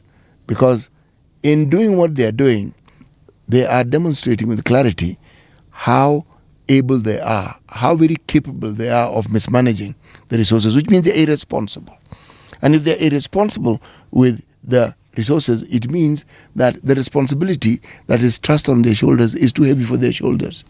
Because if it wasn't, then they would be doing the right thing and setting the example. If county officials are known, people who are the civil servants or the politicians elected, if this is a trend and it is a practice, as has been pointed out, when a new lot of people come in, what are they likely to do? To adhere to the payment schedules, or are they likely to adhere to the defaulting schedules?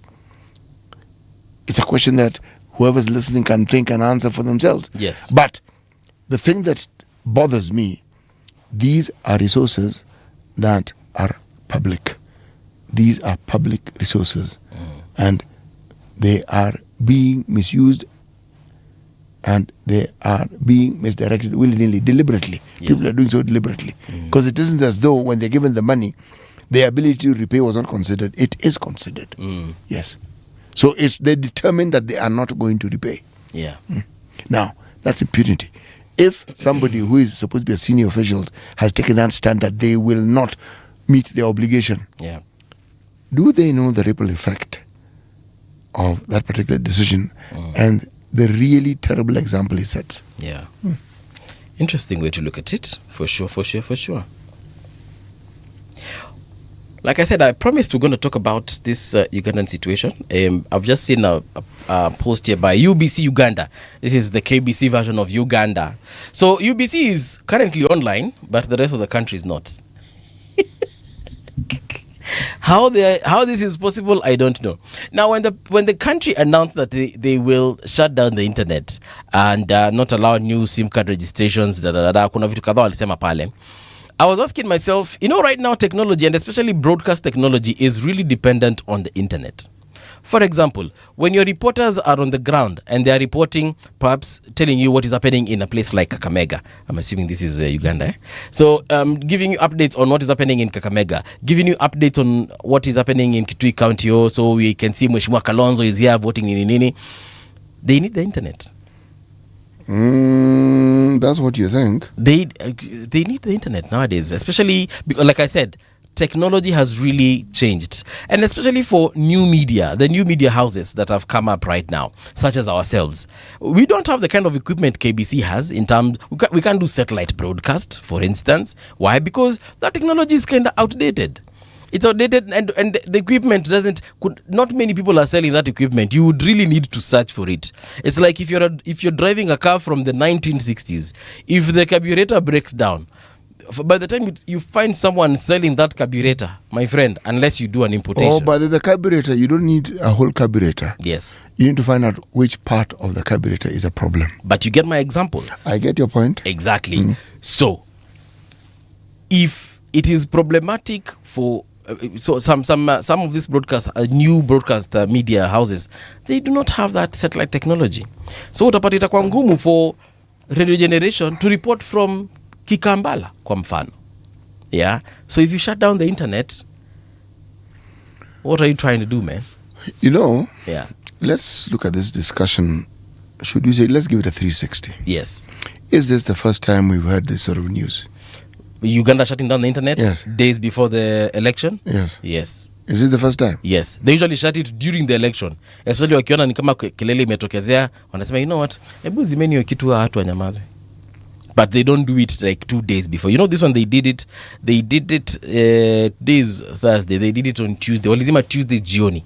Yes. So and have they given reasons as to why they have shut it down? Yes, they are avoiding the spread of misinformation. Yes, that is what Uganda Communications Commission said. They are avoiding. And do you think they have a point? Do they have a point? Of course, there's lots of misinformation and disinformation and malinformation that usually circulates during a time such as an election. And it's deliberate, isn't it? And it's deliberate, of course. And sometimes, you know what? It's done by all the parties, whether it's the incumbent, the incumbent government, whether it's the opposition, which is government in waiting, whether it's international media or external interference from external powers, which could be governments or private entities that would like to have a say in what happens. So it is normal. It happens. It has happened in the US. It has happened in the UK. It even happened here in Kenya. But is shutting down the internet and other forms of communication really the way to take care of it? I don't think so. What should they have done instead, in your opinion? Number one, establish verifiable channels.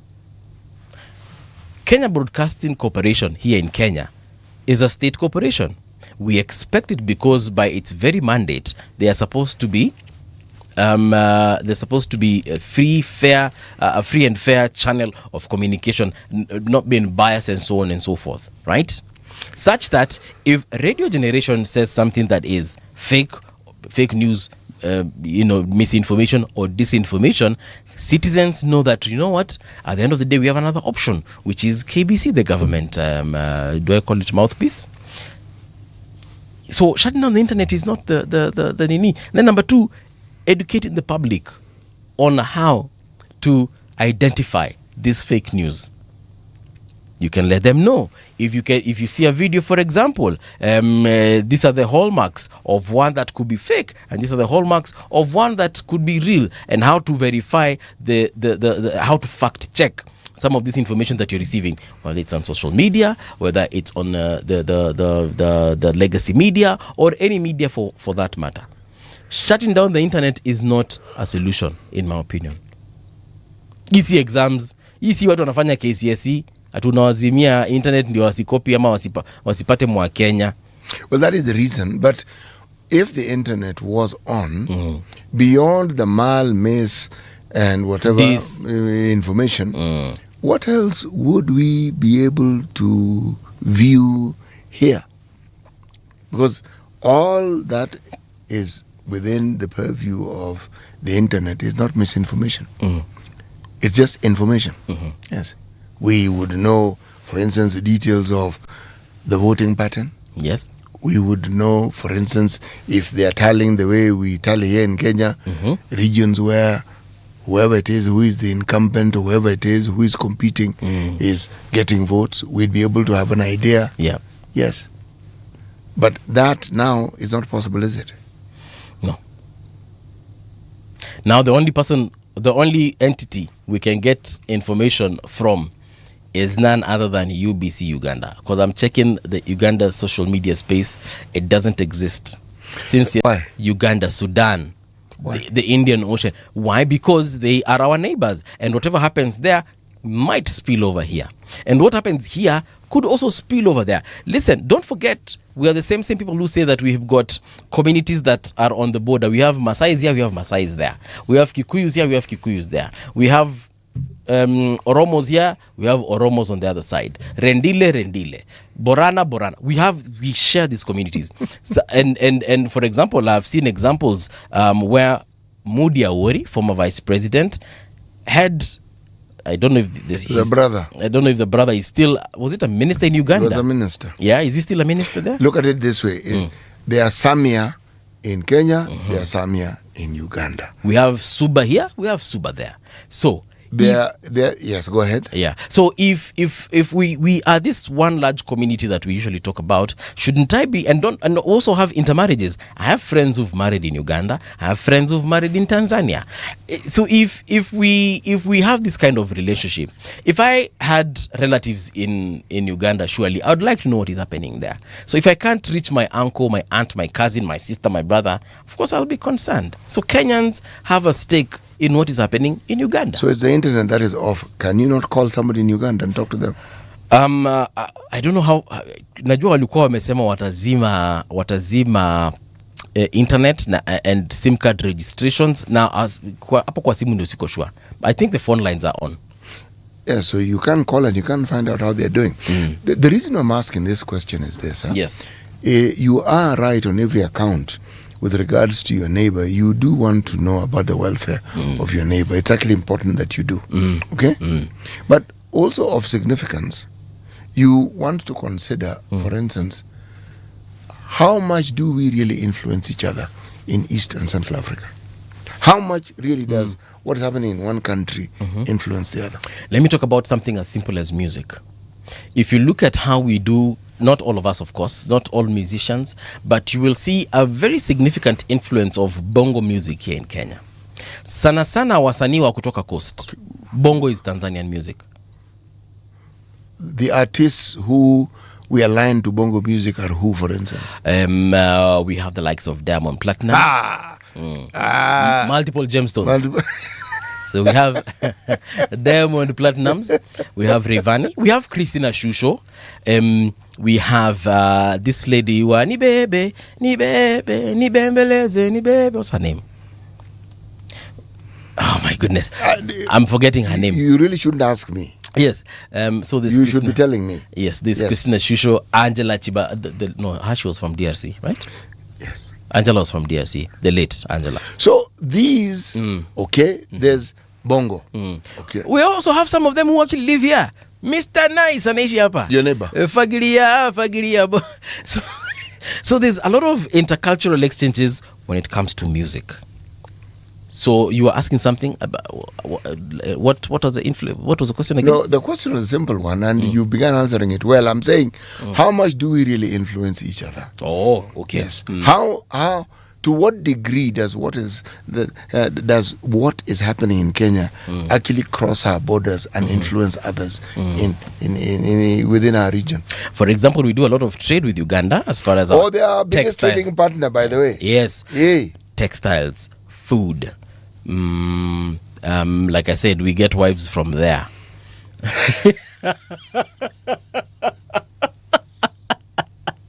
So yeah, we trade on that level as well. Yeah, Mabibi.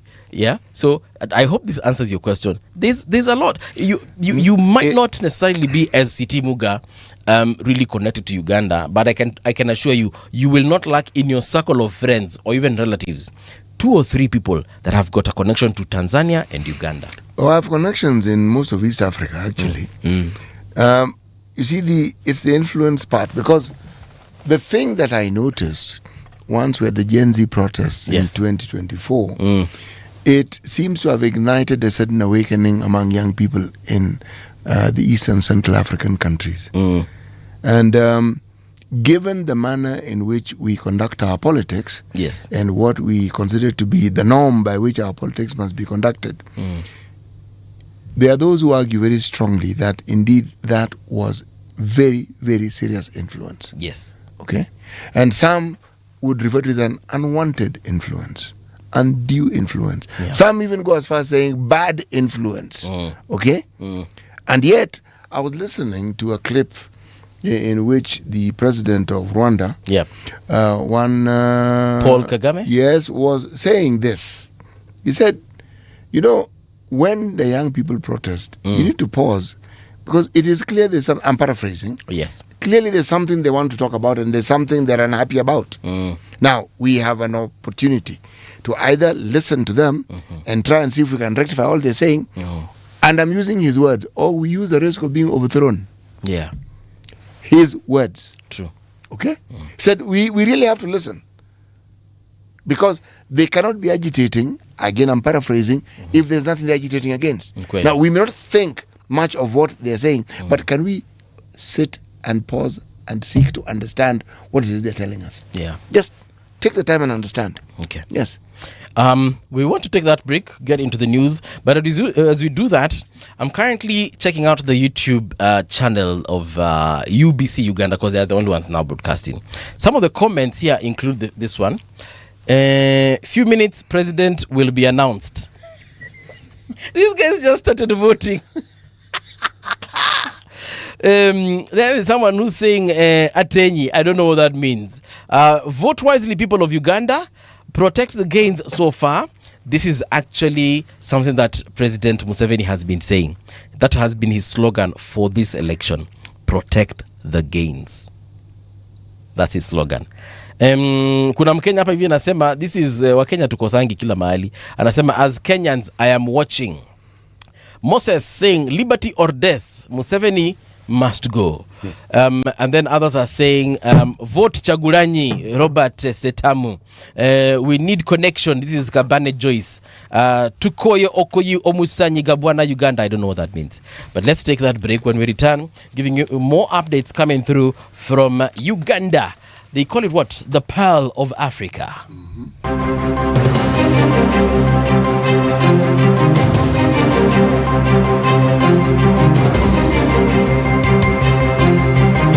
This is the Radio Generation News. Good morning, I'm Winnie Maganga. Kenyans are increasingly visiting Huduma centers in person, with a total of over 14 million people seeking government services in the year ending June 2025. This marks a clear rise from 13.5 million the previous year and shows that despite growing digital platforms, many citizens still prefer completing transactions face-to-face. Treasury records indicate that Huduma Kenya service platforms served 14,121,167 customers during the 2024-2025. Kenyan lawmakers Babu Owino of Embakasi East and Ndindi Nyoro of Kiharu have raised concerns over President William Ruto's push to shape the country's economic future on the Singapore model, arguing that Kenya's circumstances are vastly different. The two MPs said that the nation should focus on policies suited to its population, geography, and economic conditions rather than adopting strategies from much smaller and wealthier nations. During a Wednesday interview on Citizen TV, Nyoro emphasized that comparing Kenya to countries with different skills and structures could be misleading. The GDP per capita of that country is around, and I don't want to even get into that political sloganeering, so you allow me to use that reference. It's around 90,000 US dollars. GDP? No, GDP per capita, per person. Ours is around 3,000, but that's not even the point. The point is that how the economies are fashioned. The economy of Singapore is fashioned very differently from how the economy of Kenya is fashioned. The government has rolled out 6 billion Kenya shillings drought response package aimed at safeguarding food security and protecting livestock in counties affected by prolonged drought. This is according to Deputy President Kithure Kindiki. Speaking during the 14th Development Partners Forum held in Nairobi on Wednesday, Kindiki said the funds are already being deployed to support emergency food assistance, water provision, and livestock protection measures in more than 20 affected counties. Towards the end of December, the National Treasury released 2.5 billion Kenya shillings to the Special Programs Department. 2 weeks ago, actually last week, another 3.5 billion shillings was released to the Special Programs Department.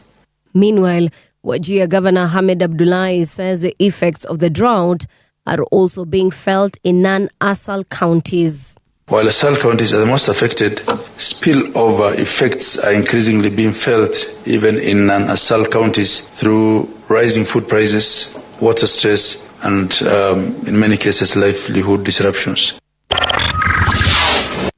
Somalia has sharply broken ties with the United Arab Emirates, ending years of collaboration in ports and security after accusing the Gulf nation of actions that challenged its sovereignty. The move comes amid rising tension following Israel's recognition of Somaliland, a self-declared independent region Somalia considers part of its territory. Mogadishu has been actively seeking support from countries across Africa and the Middle East to oppose Somaliland's recognition. And that's the truth on Radio Generation. Good morning. I'm Winnie Maganga.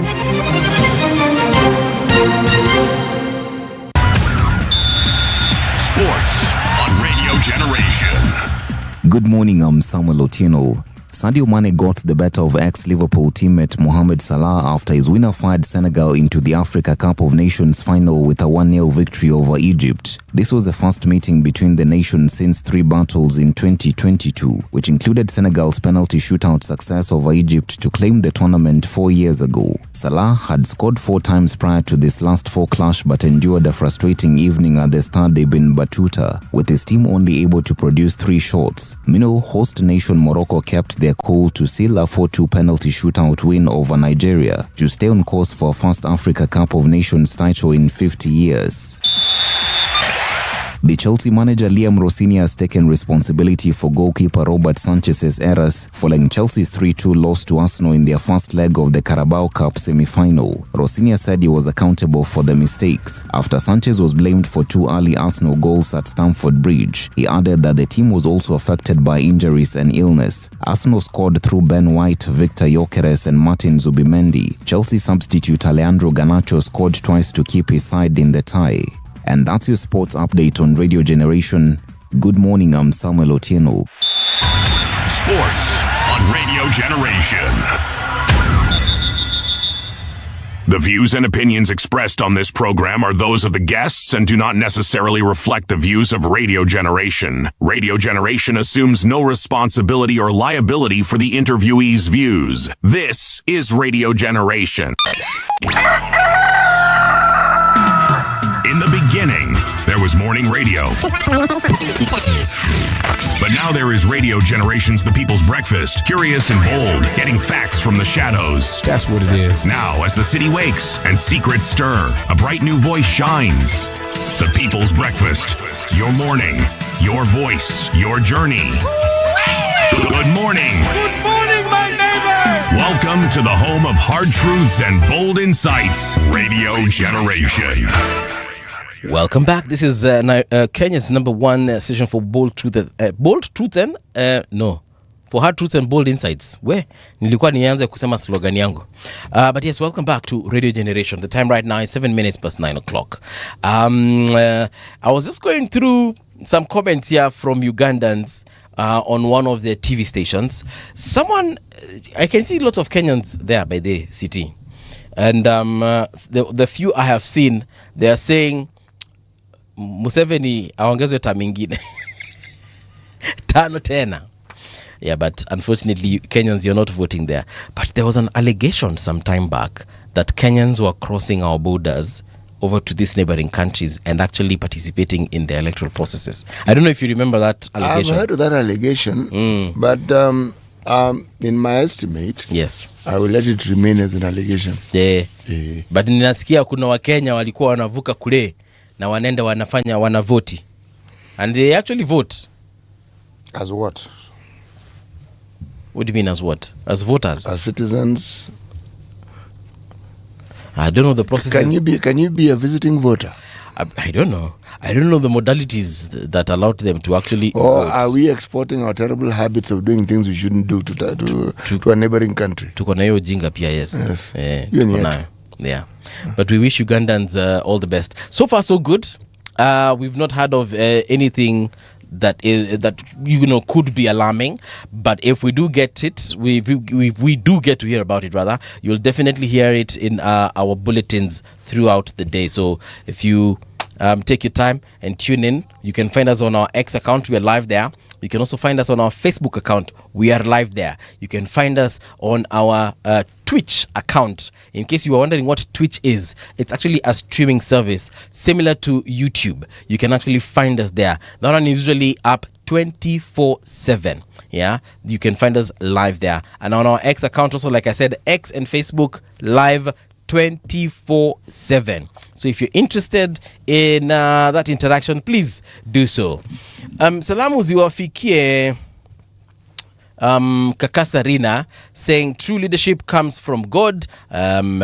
True. And she's also told me that lines are working but no mobile money transfers. So this is a Ugandan. I don't know if she's watching from Uganda or she's here in Kenya and knows what is happening in Uganda, but she's saying that lines are working. However, internet out, mobile money transfer out. So if you want to send your brother some money in Uganda to buy you some matoke, that one you'd have to wait until the government lifts that communication blockade.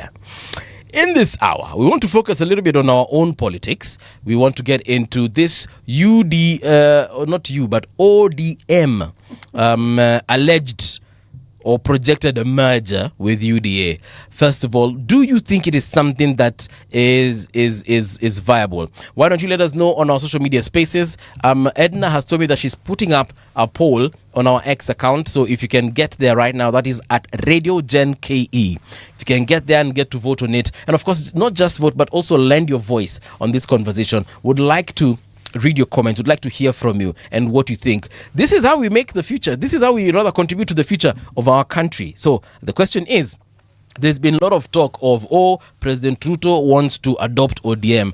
President Ruto might even run on an ODM ticket. President Ruto will actually perhaps even dissolve UDA and go back to his original home, which is ODM. Do you think that is something that is going to happen or might happen? Why don't you let us know? You can also find us on our WhatsApp line, like I told you earlier on, 0116 928 683. If you'd like your voice heard, you can call that you call on WhatsApp. Don't call on the other line. Call on WhatsApp. You can call on 0116 928 683. Today, I want to hear some of your voices. The likes of Don Sabwa, the likes of Fighter, the likes of Dr. Koech, the likes, because I know some of you are in the diaspora as well, the likes of George Wafuta, John Ngugi. Kama ungependa kusikika katika radio yetu, aka also runinga ya Radio Generation, you can let us know. So, let's get the conversation going. Do you think, this is a question, do you think that ODM and UDA will merge? Are they going to merge? Are they going to form a coalition of sorts as we get into the 2027 elections? And Siti, I'll start with you. I'll start with myself and then to you. I don't think they will merge. What I think will happen is they will form a coalition. That one for sure, I know they will. And I know some people will walk out. We're talking about some of the voices that we have seen that have been against that coalition. We're talking about someone like Edwin Sifuna, Babu Owino, Caleb Amisi, Richard Onyonka, Senator for, I think, Kisii. Huyo naona wakitoka. Na wakitoka wanaenda wapi? Kwa chama zingine ama wafungue chama zao. Bado ni mapema. Someone like, I wouldn't be shocked, by the way, if I see Babu Owino running on a Wiper ticket. That one is not something that will make me go gaga or, go agape. It's interesting, but of all the people you mentioned, the only person who has a proven track record of being elected for a seat on different party tickets, Senator Onyonka. Only. So him, if you say that would happen, it is him. He might have a safe landing. No, the people vote for him. Yes, it's him the people vote for. The party is inconsequential. As for the others, Kidogo komsi komsa. That is absolutely and totally komsi komsa. Are you trying to say that Honorable Babu cannot run on a say wiper ticket, like I said? He can't do wiper and still get, if he still assumes, because we know he wants the Nairobi seat, county governor seat.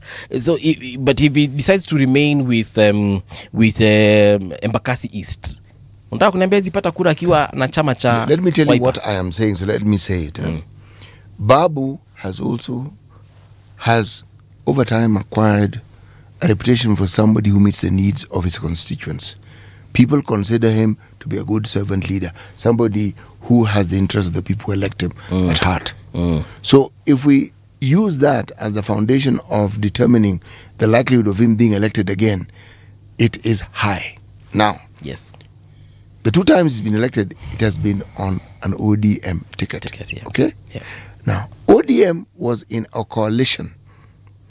Because of that coalition, he would get the votes that are aligned to ODM directly and from the other members of the coalition. Yes, exactly. If he left ODM, the question would be, would he still get those ODM votes?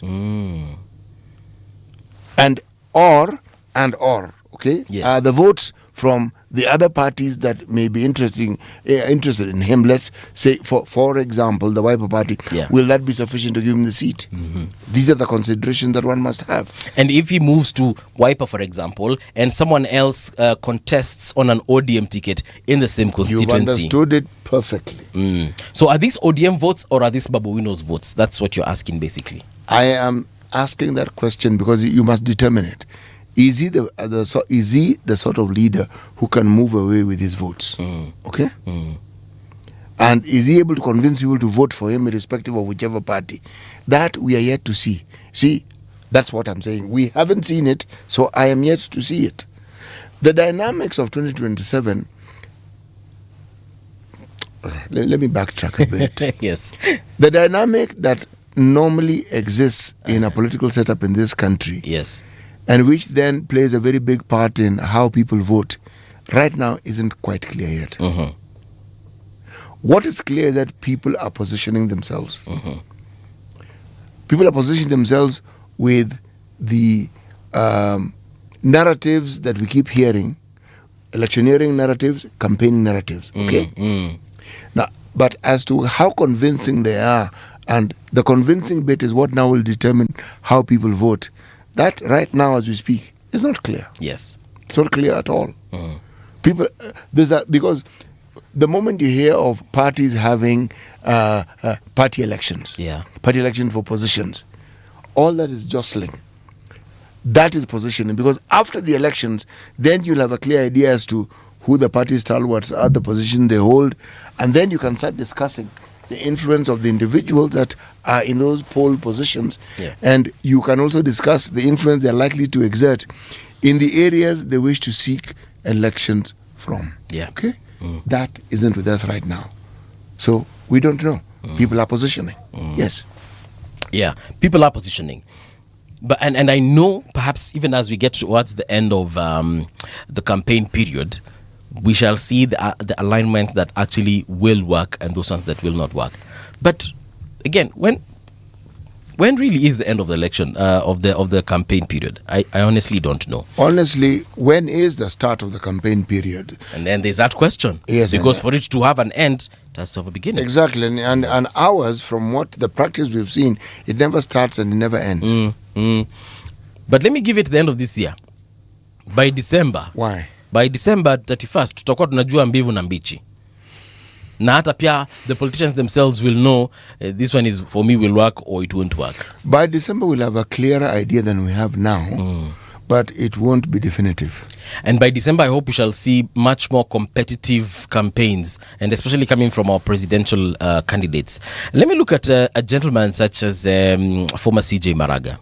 CJ Maraga, very sober individual, even in the way he thinks, very realistic also in the statements that he makes. He doesn't make promises that from how I look at it, someone else might have a different opinion, but this is my opinion as Mungala movie. Doesn't seem like he is second guessing himself. He doesn't seem like he's making false promises or over promising, knowing that he will not deliver. If anything, I think Justice Maraga is the kind of person who will under promise but over deliver. From the conversation we had with him here last year, there's something he said with regards to getting experts to advise him. If you are vying for the seat, the executive seat of a president of a country, you must have a vision. You must. Because you're selling an agenda. You must have it. Because the people then you will seek to help you on this journey will fit into this agenda that you have. And that agenda, in many ways, needs to be unique to you. Because it is you who is selling the possibility and the reason why you should be considered as a CEO for the country. Yes. Okay? Now, where the problem arises with the bulk of the people who want to be presidents of this country, I have not heard or read with clarity one simple thing. Vision, yes. The vision with one thing in particular. My focus is very myopic. Yeah. Just one thing. How to remove the Kenyans from poverty. How to ensure that the global hunger index that we have, which keeps rising, and which is the highest this year, highest in the period of 25 years, highest, okay? How that reduces so that we do not talk of citizens of this country not knowing where their next meal is coming from. That one. When you say you are, is this a Maraga thing or from all the candidates? Oh no, I have said all. Okay. This is not Maraga. I was still on Maraga. All. I mentioned Maraga because he said that he's the vision bearer. Now that the vision he may have. My only concern, and self-declared, I am myopic, narrow-minded, tunnel-visioned. One thing, how do you get people to the point where hunger is not something we discuss at the level that we're discussing it now? That the vast majority of our people, 38% is high, Chief. Heading towards 50. Let it be single digits, and even then there must be a plan to get rid of it. Why? We are a country that can actually feed itself. So I want to hear that. All these lofty ideas are all good and well, and they're necessary for statehood, etc., etc., etc. But they are, in my mind, futile if that is our focus, and we have people who can't eat. Can't. Not that they don't want to. They can't. They may want to, but they can't. It makes a mockery of what we call development. Yes. Now, of course, a country that is hungry will not produce anything. So if you have sections of the country, because I really won't say that the entire country is hungry, but we do know of certain places where there is dire need for help, as far as of food aid, to be specific. Now, if those places are struggling with something as fundamental as hunger, then that means that even economically, those places are not thriving. Paul, we've had a conversation about your grandmother and her farming and the food she produces. The narrative and the public discourse around Kitui has been in one of these hardship areas where it never rains. It is not true. It does rain. I was there and it rained more days than I can count. Precisely. Yes. How do people relate to the rain? How do they manage it? How do they harvest it? How do they retain it? How do they ensure that it is something that is used productively, because it rains a great deal? Yes, it does. How? Meaning the amount of rain that one encounters is rain that can do a great deal more than it does if it is managed. Now, somebody who is a leader, your governor is called Malombe. Yes. Has he ever come up, for instance, for example, now I'm speaking as an outsider, and I'm using him as an example. Go ahead. Because I don't know what he has done, but I'm using an example. Okay.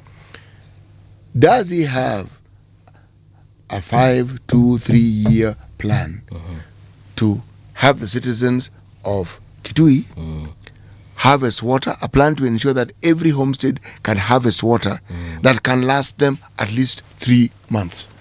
Not too ambitious, not 6 months, just 3 months. employing the expertise, the knowledge, because there are very many people who have this knowledge in that county. I speak because I know. Good question. Okay? Good question, yeah. So something as simple, because if you have water, then the issue of producing food has been, the very process has been met halfway, because water is often necessary for food. Then the storage of food, if you produce in excess for the period when you may need it and there is no rain. When you have a deficit. Yes, exactly. So, basic. And it's a question I would ask of every other governor in the country. And especially those ones who are in these ASAL areas. Yes, exactly. And looking at the potential of all these countries, we're now talking about Northeastern Province, and we're talking about livestock dying every day. See, now, it is not the first time we're having a drought in this country. We've even had very long, prolonged periods of drought. They ended and we had rain. So what am I discussing here? The preparedness for such an eventuality. Yeah. When you hear of large numbers of livestock dying, that preparedness zero. Just, in fact, it's not zero. Zero is at a point, it's below zero. It's yesterday that we had that headline. Yes. On the Star newspaper. Yes. And then they were showing the way camels yes, and cows have yes, died. and I'm thinking, with modern science, you can tell that a drought is coming. You can even tell when it is coming. You can even tell how long it might last. You can tell. Why is it that the preparedness that is required, we have a Ministry of Agriculture. Yep. It includes livestock. There are ways in which you prepare. If you don't know, again, we have experts. We have Calro. That place is jam-packed with experts. That place is replete with research on such matters. And I am certain there are articles, there's documentation that we have that provide a way forward for ensuring that when this happens, you have a safe place, a safe haven, so that the damage is absolutely minimal. Now, if the things I am mentioning are not part and parcel of the agenda of anybody who's campaigning, in my opinion, they should not campaign, because what are you telling us? What is it that your people need more? These lofty ideas and stories that you have, or how they can ensure that the basics are met. So assuming an area, again, using Kitui as an example, let's say 3 candidates, gubernatorial candidates, want that seat. And all 3 of them come up with those basics you're talking about. So moja, wote watatu wakuja tuambie venye watatusaidia kuteka maji, watusaidie venye tutahifadhi chakula ambacho tutafanya nini, harvest. And then of course they tell us about how they will help us with another very basic thing. Let's even say we need 5 basic things, and all 3 of them come and mention the same 5 basic needs. Good. Who are we going to vote for? Oh, that they've made our life easy. Because as you mentioned it, I'm hoping they'll give examples. What I'm telling you, I have started this program here, and this is what we're doing. Now, the plan is this. From here, we want to go to here. In fact, we moved to 3 or 4 areas, and in this and this and this, meaning example that people can follow. Because if I come from that county, I can call a relative and say, Nani, there's a guy here who's telling us some very interesting stories about this. How is it there? A phone call, I'll be told it's true, or, hey. It's not. My friend, what's that guy talking about? Yes. Stories are jabba. Yes. If everybody comes up with that idea, then, it is a good thing. You know why? The people are at the center of the conversation, and it's their welfare. Fundamentals, feeding them. Now, the example that will demonstrate that you know what you're talking about. Yes. And how you'll use the resources. Look, every county in this country has groupings of professionals, okay? And they all seek to make the county better. The problem is many of those professionals also want a seat, okay? They want to vie for a seat. And they don't do enough to demonstrate that, yes, this is what I am about. This is what I do. They talk about it, and they talk about the ills that the incumbent has meted upon the people. But the examples of what they have started, that are people driven, that people can then drive on their own to get what they want. Yeah. There is unfortunately a depletion of that particular much needed example. Talk in plenty. Okay. You know, Fighter here on our YouTube comment section has said something that more or less is in line with what you've said. So Fighter anasema, where is Mishuki, Kibaki, Matiang'i, or even Nyoro when you need them? Leaders who don't just listen but get things done. I will go with Mishuki here. Because he's one of the guys that watu wengi wanamkumbuka, and perhaps even watu walizaliwa after yeye maybe wanafunzwa juu yake, the generations that never saw him in action, that is. So Mishuki was one of those, in my opinion, individuals who alikuwa anasema na anatenda, very active as far as his ministerial posting was concerned. And yeah, I would ask the same question as Fighter. Where is Mishuki when you need him? You know, leaders who don't just listen but get things done. There is that generation of politicians that has literally disappeared, if you ask me, and it has disappeared completely. Those who had passion to actually serve the people. We're not saying that they were perfect. It's not like we didn't have corruption, actually grand corruption during their tenure. For example, during Kibaki's time, we had the Anglo-leasing scandal, and but at the end of the day, I feel like they still delivered on their mandate. Might not have been 100%, but I would say it was above average. You know, when someone starts a process that brings about change, you can't deny it because it's something you see. Yes. You may have other things to say about it, but you can't say it doesn't exist. The problem is many people who present themselves as wanting not to be politicians because they already are politicians, but wanting to be leaders, unfortunately do not furnish us with the examples of anything that would make them be considered as leaders. To be a leader, you must lead. So what is this thing about you that qualifies you as a leader? What have you done that points to the lives of people and the things that can bring about the change that is needed? What is it? Yes. Another comment here in line to our previous question, our original question for the hour. Njuki anasema, you know how Man U fans still cling to their past glory? That is ODM post Baba. Sifuna has my vote on everything. So initially we asked at the beginning of the hour, do you think ODM and UDA are going to merge? Are they going to form a coalition? Or are they going to, one of them is going to be absorbed, you know? And Njuki amesema yeye, according to yeye, ODM post Baba, you know, is hanging on to, clinging to its past glory. But is it really clinging to its past glory? It's like saying that political parties are not allowed to have these internal wrangles, people leaving and people coming in, because that is a very definition of a democracy. You can stay, you can leave. Yes. You can merge. Yes. You can expel. Yes. Yeah. You can fold up even if you wish. Yes. It doesn't necessarily mean that they're clinging to their past glory. And by the way, in my opinion, sometimes ensuring that you maintain a legacy is not a bad thing, and especially if it's a good legacy. You know, there's this team you support. Liverpool. Those fellows who never walk alone. Yeah. They have something that very many teams who have glory, current glory, don't have. It's called relegation. Yes. Okay? But I like history because it gives you clarity. If you look at the history, that club that you support, the glory is something stupendous.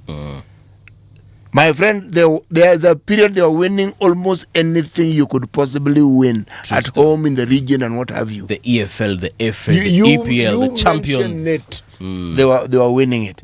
So past glory is important as a reference point. Yeah. Okay? Never been relegated. And even failure. Sometimes it's good to look at where you fail, so you don't get back there. It is extremely important. It's extremely important. The mountaintop experience, because of the thin air, can get you a little drunk. It makes you feel woozy. Yes, you're woozy. And then you collapse, and then you wake up and realize, I need to be more prepared when I get up there. True. When you want to consider that you should be taken seriously as somebody who could be a leader, because you have to prove you're a leader before we say you're a leader. Then, apart from the things we say, there are things you must have done. You don't need to build roads. No. If you're somebody who takes time, because you have time, to, they call it sensitization, educating the public. You spend your time going to the rural areas and telling people, this is what we do here. This is what I propose we do to expand it. This is what I propose, and this is where I propose we look for funding. This is where I propose, not you giving them money. You are utilizing resources that are available, and they are available. The back-breaking work of finding out what can help, how you can go about, then getting like-minded people. From that is a very simple place as saying, we need to uplift the lives of these people. That now is fundamental leadership. Fundamental leadership. Now, once you've got that covered, okay, and you've understood it, when you vie for a position, you have something to talk about.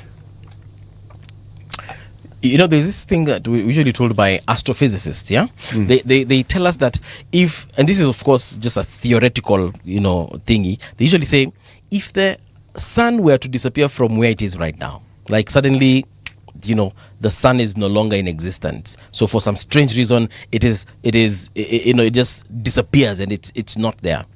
For us here on Earth, it will take us about 8 minutes to realize that the sun has disappeared. So for 8 minutes, we'll continue experiencing sunshine. For 8 minutes, we'll still experience the gravitational pull of the sun as much as it is not there. Then 8.5 minutes later, everything in a sambaratika, and everything else will also apply to the other planets. So planets that also take X amount of time to realize that the sun is no longer there because of the gravitational pull and so on and so forth, that is now not in existence, will start feeling the effects of this. And this is what I consider Raila was, as far as ODM is concerned. Raila was that sun, and everything was orbiting around him. So we're talking about the likes of Sifuna, Babu Owino, Caleb Amisi, Richard Onyonka, and everyone else, including even other members who are not necessarily actively political, such as Mama Ida, and also now we have the inclusion of Winnie Odenga and everyone else. Now that the sun that was Raila has disappeared, things are now realigning. And they will get to a point whereby they will settle. And in the settling, some will be thrown off the orbit, completely from the orbit, and swing into interstellar space. Others will probably merge with the others. So for example, Jupiter might end up merging with Saturn because they have huge gravitational pulls. Others, very small insignificant bodies such as Pluto, will disappear into oblivion. Earth, we do not know. We might be swung towards some endless darkness that probably will throw us into will disappear forever and not exist anymore.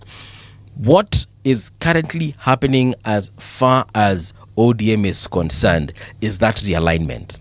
And yes, ODM might actually end up completely disappearing, which will be one of those things in history we shall learn. And eons from now, children will be taught, and other historians will study this, and perhaps they will do things better. Perhaps parties like Wiper, Democratic Front, I think they are now called, they're probably learning this. They're looking at ODM and asking themselves, what happens if today Kalonzo decides to retire? Okay, and say, nimewachia chama. Are we going to see the SG also having these problems that the same SG, like this SG of ODM is experiencing, and other bigwigs within the party? So for me, I'm assuming that parties are now learning from ODM. UDA is currently just looking at ODM and also learning from them, because what happens when President Ruto retires from office and he's no longer interested in politics and is no longer interested in the runnings of UDA? We are seeing President Kibaki, and not Kibaki rather, but President Uhuru being still active in Jubilee. But what happens if he decides that, guys, whatever happens? Jubilee had court cases towards the beginning of last year and they took care of their situation. But what if President Uhuru angenawa mikono na aseme, what? Guys, I'm done. Me, I'm going to play golf, or I'm going to Masai Mara to retire and enjoy, take care of my grandchildren. You guys, whatever you decide to do, do. I think Jubilee would be in a similar situation because they were in that situation. So, you know what is strange though? If I look at what is happening in UDA, there's a young gentleman who I think belongs to the Youth League of UDA who was here. And he gave us a snippet of what it is that UDA is doing with the youth and how they are benchmarking and what have you. I think of all the political parties we've had for the longest time, in my mind it is clear UDA have a plan. I have a plan, not just for succession, but for having a party that actually is strong and a party that thrives. Because when somebody associates with the political parties that exist and you associate with them and you want to understand how they do their work, you look at NRM, you look at the Chinese Communist Party, you are benchmarking. You want to determine how it is, one, you can have grassroots support that is not only constant but vibrant and alive, and leadership that at the level that they are at, and I mean here leadership, they have their thing organized and they can do it. They don't need you to be telling them what to do. It's an ongoing thing that they do on a day-to-day basis. But you need to have a body of people who understand the idea of the party that you want and how you want it to run. So when you have the organs of the party, the distinct organs, the functions will also become distinct. And once you build that, then you do have a structure, if only a foundation on which you can now build a very strong party. See? ODM doesn't have that. Wiper doesn't have that. UDA currently, without all this, doesn't have that. And you get the impression they understand it. That's why they're doing what they're doing. Every other party that we have in the country, I do not see them paying the sort of attention I see UDA paying to actually building a political party. And now the political party will have a leadership, but it will not be orbiting around the sun perennially. It will orbit around the particular sun at that particular point in time, but it will have other suns that it can orbit around in the absence of that particular sun. A clear structure. Now, in the absence of a clear structure, even when there are squabbles, the squabbles can lead to a fallout. Okay. Whereas, if you have a structure, a squabble is just a squabble.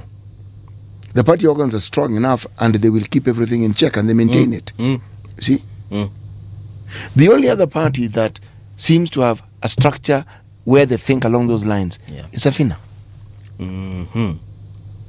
There is work on a structure, meaning you have a model, you have a plan. This is how we want it to work. We want it to work, not how we want it to orbit around the leader. No. This is how we want the party to work. That people know their roles, their responsibilities, and they take it seriously. Yeah. You see? Now, so when you talk about whether people will merge or not, the question is, if somebody has a structure and a plan to strengthen that structure, what will that merger mean for that particular structure? And what will it mean for the process of seeking vote from the public? Because they may want to merge, but the outlook towards how the party should be run is completely different. You know, there's another party we usually forget to talk about, and we can actually compare it to what is happening in ODM right now. It's just that for them, you know, it wasn't messy. And this is KANU. When they lost their party lead, well, he didn't necessarily. When he retired, when President Moi retired, KANU sort of just fizzled out, na ikakuwa that dim light in the distance. It became what scientists again would call a red dwarf. A star still has fire, but that fire is not even hot enough. It's just warm. And I feel like KANU today, if ODM is not careful, it shall become another dinosaur, a fossil, for lack of a better word. Because if you look at KANU, yes, they still have active members, some of them still active in parliament, but that's that. They're not as strong and influential as yesterday's KANU was during the time of Moi. You remember Kamotho, that is actually one of the figures that I remember from that time, that, when you see Kamodo, you saw Kanu. The same way when you saw President Moi, you saw Kanu. Biwott, when you saw Biwott, you saw Kanu. Actually, when you saw Biwott, you saw Moi, then you saw Kanu. So by extension, you saw Kanu. And ODM, right now, when you see Sifuna, you see ODM. When you see Dr. Oburu, you see ODM. When you see James Orengo, you see ODM. When you see Professor Anyang' Nyong'o, you see ODM. But I feel like after 2027, regardless of what happens right now in terms of whether coalitions, mergers, or nothing, even if they decide to go it alone, even if ODM provides Kenya with a presidential candidate and gives them an option, whatever happens, and especially if that candidate doesn't end up being president, walai mimi naona ODM ikikuwa another KANU. In 2032, we might not be talking of ODM the way we are talking about ODM today. Your thinking isn't far-fetched, because let us look at the structure and the position that ODM has. There's clarity to the structures. You're talking about deputy party leader, you're talking about secretary general of the party. The titles that go with positions in the party exist, but how much power do these people actually have? In a structure where the structure actually takes precedence over everything else, you would have automatically assumed that the so-called deputy party leaders are there so that if the leader isn't there, one of them takes over. Yes. And that there's a process by which you decide which of these people takes over. Okay? That's how party structures work. There's a hierarchy, and you even have an understanding. Yeah. Okay? And that hierarchy comes with a certain amount of power. Yeah. Okay? Yeah. But our politics, as it's currently constituted, power is nestled not within the party structure, but within the party leader. That's our politics currently. See, Dr. Matiang'i, by virtue of being a presidential aspirant, you could say if today President Uhuru decides to, walk away, he's probably going to be the party leader of Jubilee, as much as we have other deputy leaders, of which they are of the same rank. But I think in this case, Dr. Matiang'i is more equal than they are. Yes, in the Uhuru era, there are very many powers that were delegated to him, and he was a powerful person. But you see, now, the structure that I'm speaking of doesn't exist. You see, when you have a structure, it exists so that when you're talking about succession, there's clarity. You know what will happen next. Like it's not guesswork. No, it's not guesswork. We won't fight. No, we know it will be among these people here. It's not if and but, that's why you have it. And even among them, if there are 4 or 5 people who are in that position, there are those who are preeminent. You learn it's among these two. Let's look at the church that you belong to. The Catholic Church. Yes, the Roman Catholic Church. Right. The Anglicans are also Catholic. Okay. Or the Protestant Catholics. The election of a pope is from the group of cardinals. They are called as they're known as princes of the church. Yes. Cardinals. But even among them, yeah, they know who is preeminent. They know.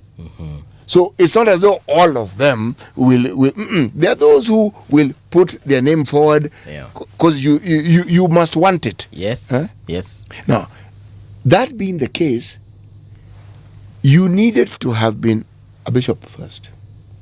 Maybe an archbishop. Then you became cardinal. Okay? You can't be a parish priest and become cardinal. Doesn't quite work like that. But there's a time when the church was highly politicized. Certain things could happen. But even that one, okay? Now, succession has to have clarity for people to respect it and people to support it. That's all I'm saying. Even in the army, you just don't become captain and then you're general. Sorry. Even your juniors won't respect you as much as as you would expect them to. They respect you because they know you've worked through the ranks and they know you have earned that position. They know. Kwanza kwa jeshi, it's very critical you follow that succession. They follow you because they know umetoka mahali ulitoka, ukipanda wanajua. So they say no, huyu officer we know. Tunaelewa huyu officer. See? Now, political parties cannot escape the rigors of that sort of structure that we're speaking of, because then they become fly-by-night political parties. Yeah. Where they exist so long as a strong leader is there. And the moment the strong leader is not there, finished. But you see, now that's the problem with our political parties here in Kenya. And that is why KANU is where it is right now. You're saying KANU, DP. You just think of any political party that had a voice. Okay? If it doesn't happen, you can see it happening. Because the structure that exists is the one that guarantees the demise of that party. You see, for example, what happened in ODM immediately after the death of Raila, where Dr. Oburu was given that mantle of party leader. I remember that time when that announcement was made, we had some political pundits here, and the one thing they said, they were like, that's a mistake. They could clearly tell someone else, and many people, and even outside this studio, were preferring that particular title, that particular position would have been given to James Orengo, governor of Siaya. And to be honest, I was of a similar opinion. Not that I have anything against Dr. Oburu. I'm just saying that when I look at the politics of ODM, James Orengo actually, even at one point, ran for president and lost properly to all the other candidates that were there. And it was a very interesting time. But I would actually say, if he had the cojones to be in that particular, to do that kind of thing as far as ODM is concerned, in my opinion, and still went back and remained loyal to Baba, and Baba even brought him closer and closer to his inner circle, to a point whereby even when Governor Orengo won his, not won, but declared his candidature for governor, Raila aliambia watu wa Siaya, huyu jamaa ameitisha kiti, hata kuja campaigns, kuna kazi muhimu sana inafanyika Nairobi, lakini mpatieni nini? Mpatieni kura. And the guy won. In my opinion, James Orengo should have actually been given that position of party leader of ODM. You see, and perhaps we'd see more structure, but continue. The prerogative of how a party conducts their business lies with the members of that party. Okay? My focus is structure. Structure that's enduring and that is known.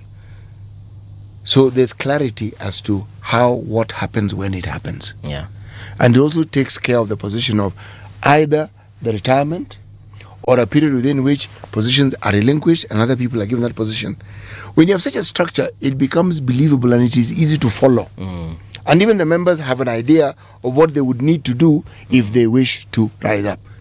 But when you have the Kenyan style of political parties, yes, okay, yes, there is some form of structure, but it is devoid of the sort of clarity that I'm speaking of. Yes, okay.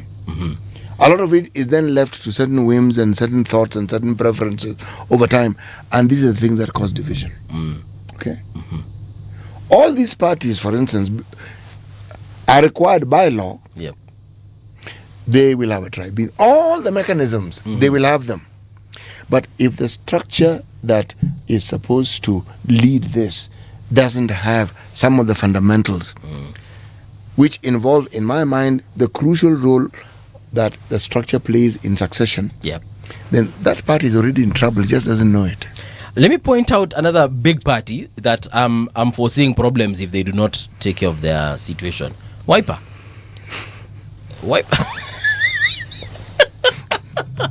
And I could be wrong. Perhaps I am not really, good in this assessment. But let me make it nonetheless.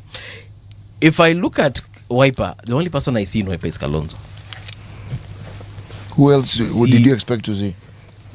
If I go back, let's say some 10 years ago, yes, we had people say, okay, we had Kalonzo. We had Johnston Muthama, former senator for Machakos. We had the late Mutula Kilonzo. We had who else? We had people like was Harold Moore in Wiper? I don't know. I'm not sure. But and unfortunately, I think Moore had his own party. Yeah, and unfortunately, all these are Kambas. But why is that unfortunate? I'll tell you later on. But you see, now those for me, I would be looking at a situation whereby, oh yeah, we have Professor Kivuda Kibwana. Oh yes. Yes. Oh yes, we do, don't we? Yeah. Sasa mimi swali yangu ni and with Charity Ngilu, my friend. Yes, Charity alikuanga na chama yake. Charity has never been part of Wiper. Oh, I thought you talk about leaders in that region. No, not leaders in Ukambani. Wiper party. Okay. Ni venye nasahau inaitwa Wiper Democratic Front, I think. Yes. In the absence, if today Kalonzo says that he's retiring from politics, naona Wiper ikisambaratika properly.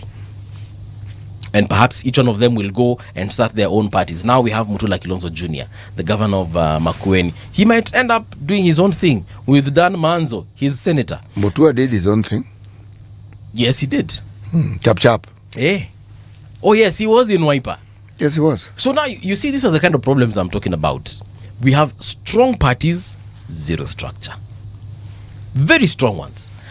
Chama ya Moses Wetangula inaitwa Ford Kenya. Papa wa Roma. Yes. After Wetangula, who's beneath? Oh, they might survive. They might survive. And remember, this is one of the oldest parties in this country. Yes, they might survive. And why they might survive? There are people within that particular party who are known, who have a key word here. They have a following. Akini chanuemi sijui mtu mmoja. But anyway, continue. Apart from Papa Aroma, I do not know anyone else from Fort Kenya. You know, there are people who one may not hear of. Yes. We had one of them as a guest in this show here. Former minister, a man with some sterling credentials. Yes. Dr. Moise Kitui. Ah, yes, by the way. Mskari Kombo is alive and well. There's Dr. Iseli Simiu. Oh, before you were calling? I'm not sure. Mheshimiwa alienda wapi? I don't know. I'm not sure. Okay? Anyway, There's Wangamata. There are people. Wangamata or Wangamati? Wangamati, okay. There's Timothy Wanyonyi. Wait. Oh, his brother.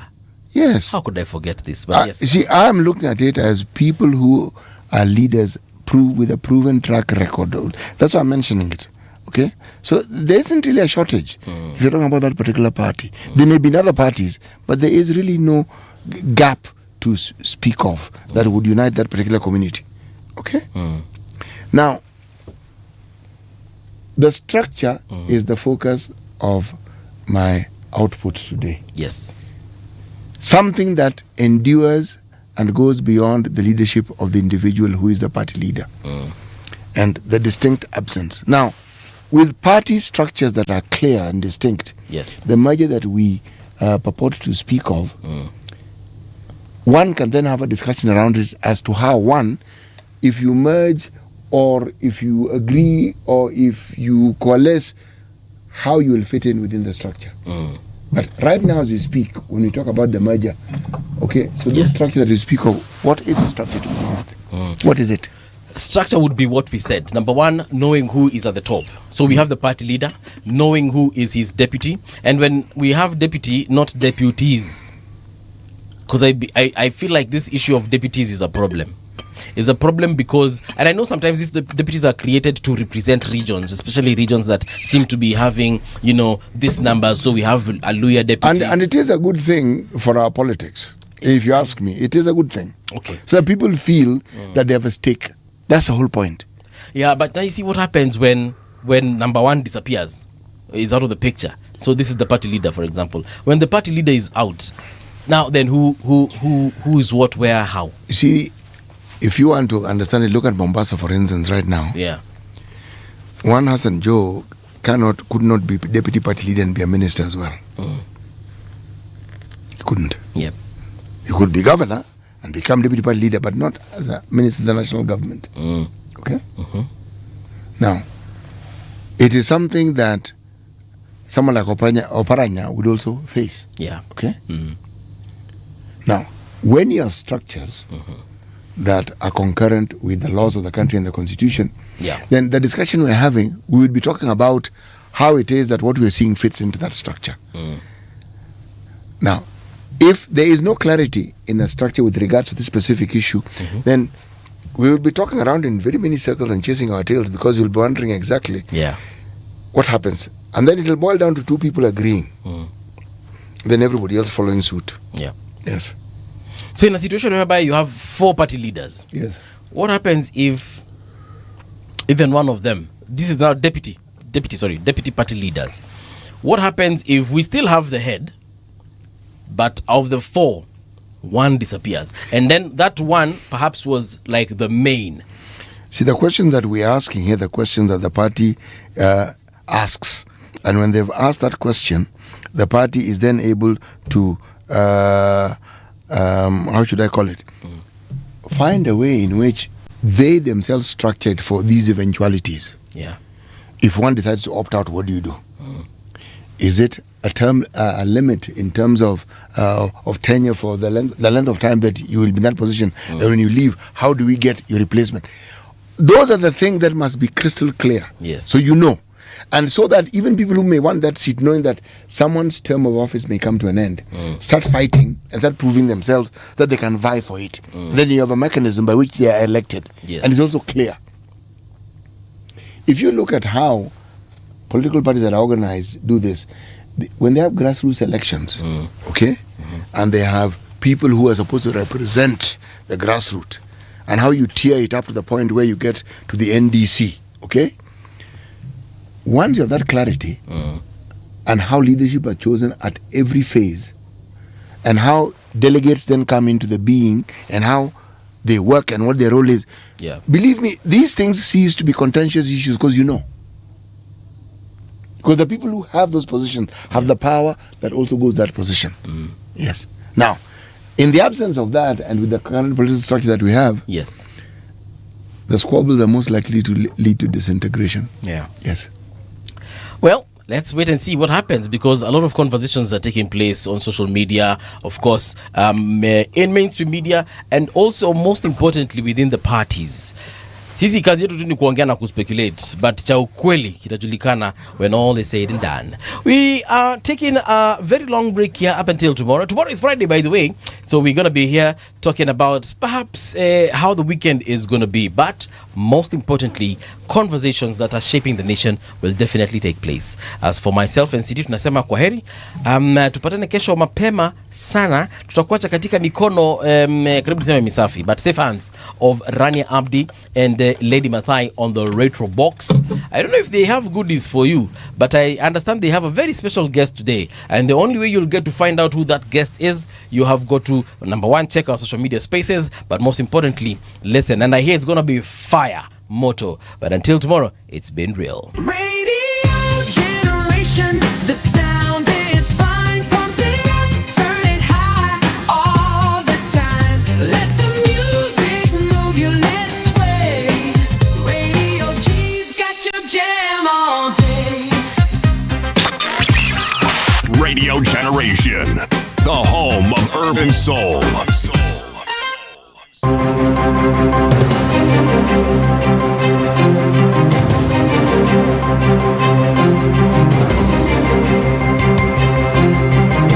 This is the Radio Generation News. Good morning, I'm Winnie Maganga. Millions of people in Eastern Africa are facing worsening drought, threatening food and water supplies, says a recent report from